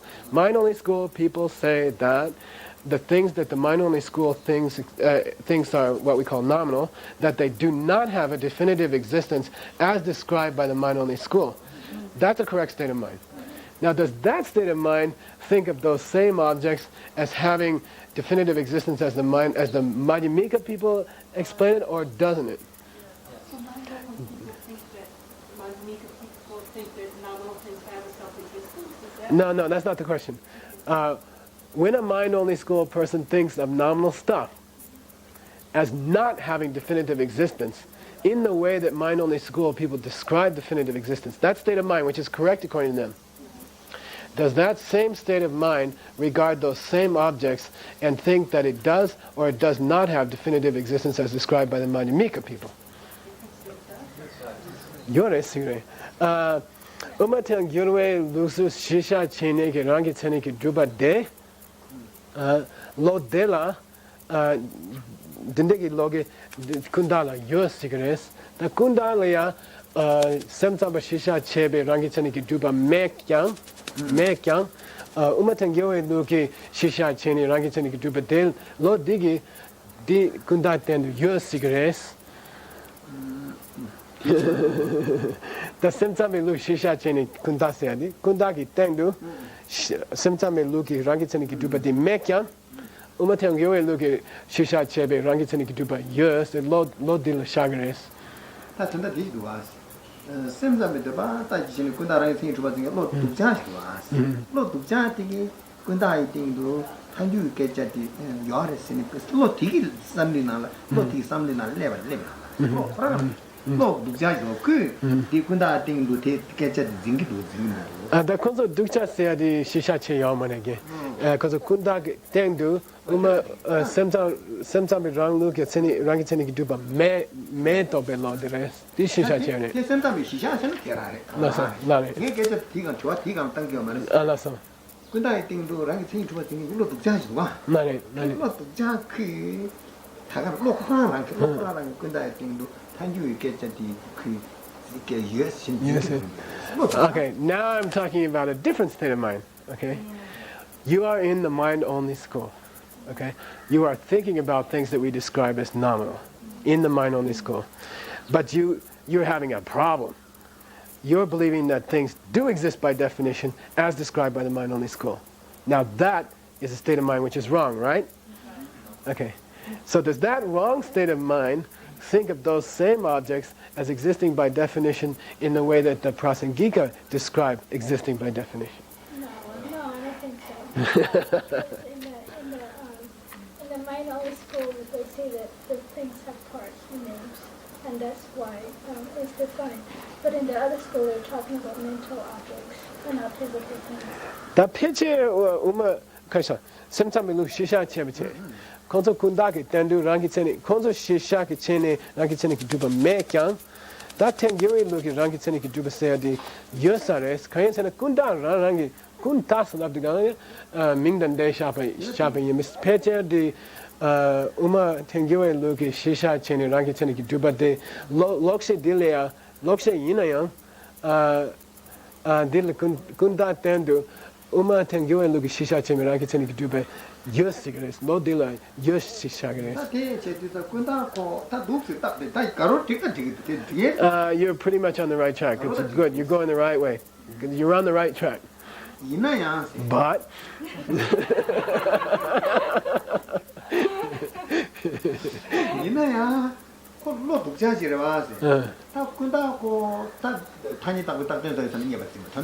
군다리 탄이다고 딱 된다고 예반인스 라보니 군다리 예반인스 탄주 샘템블로 군다리 탄이다고 딱 된다고 예반인스 삼개지 놓고 양학공을 땅고를 두어한다. Okay, so now you're back in the mind-only school, and they're looking at those objects, And they say, when you look for the thing that got the name of the thing, without the name of the thing, right? You have to say that, I think. Which according to MindMeeker is impossible, right?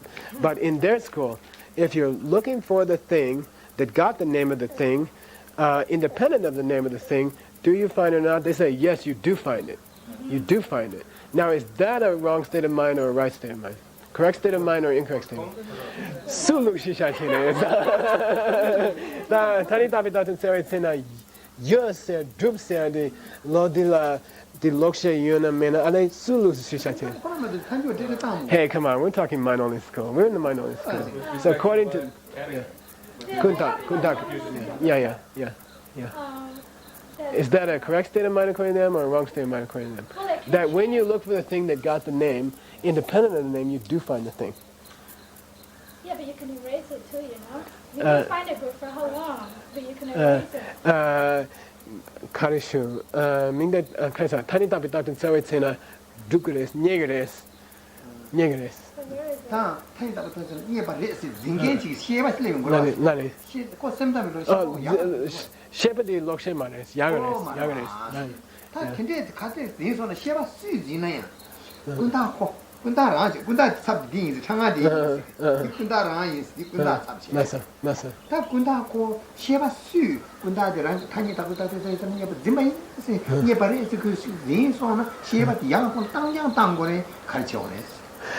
So this is going to stand for all nominal stuff. Okay, my rosary is going to stand for all nominal stuff in the universe.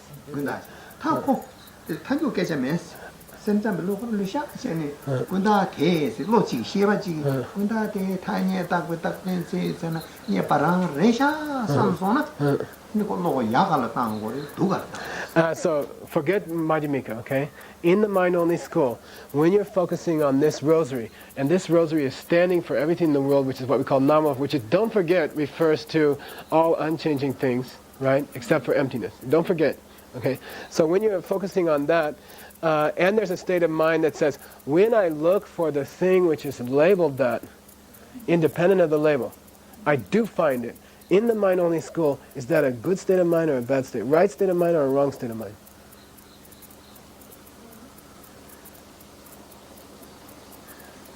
I don't know.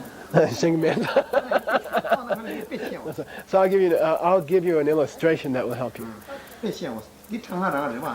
Is this is a rosary, right?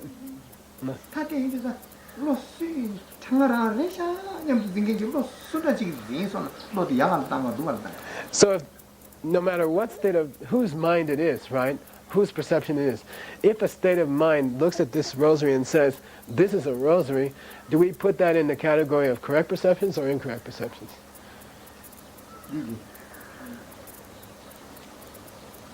No matter who's looking at it, you say? Yeah. It depends on who's looking at it.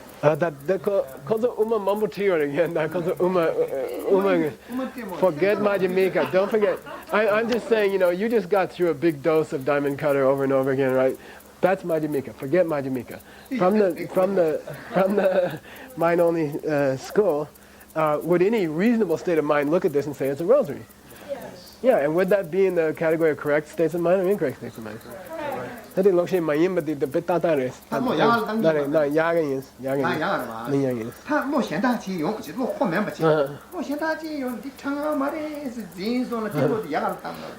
And then suppose, according to the mind-only school, that another person comes with another state of mind and looks at this same thing and says, "That's no rosary."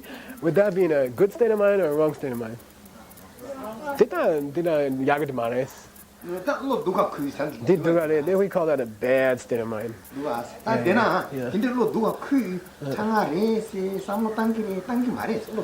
So will that stupid state of mind, that wrong state of mind, look at the rosary and also say, yes, this is a rosary? No, it won't think that. Because it's thinking it's not a rosary, right? Yeah.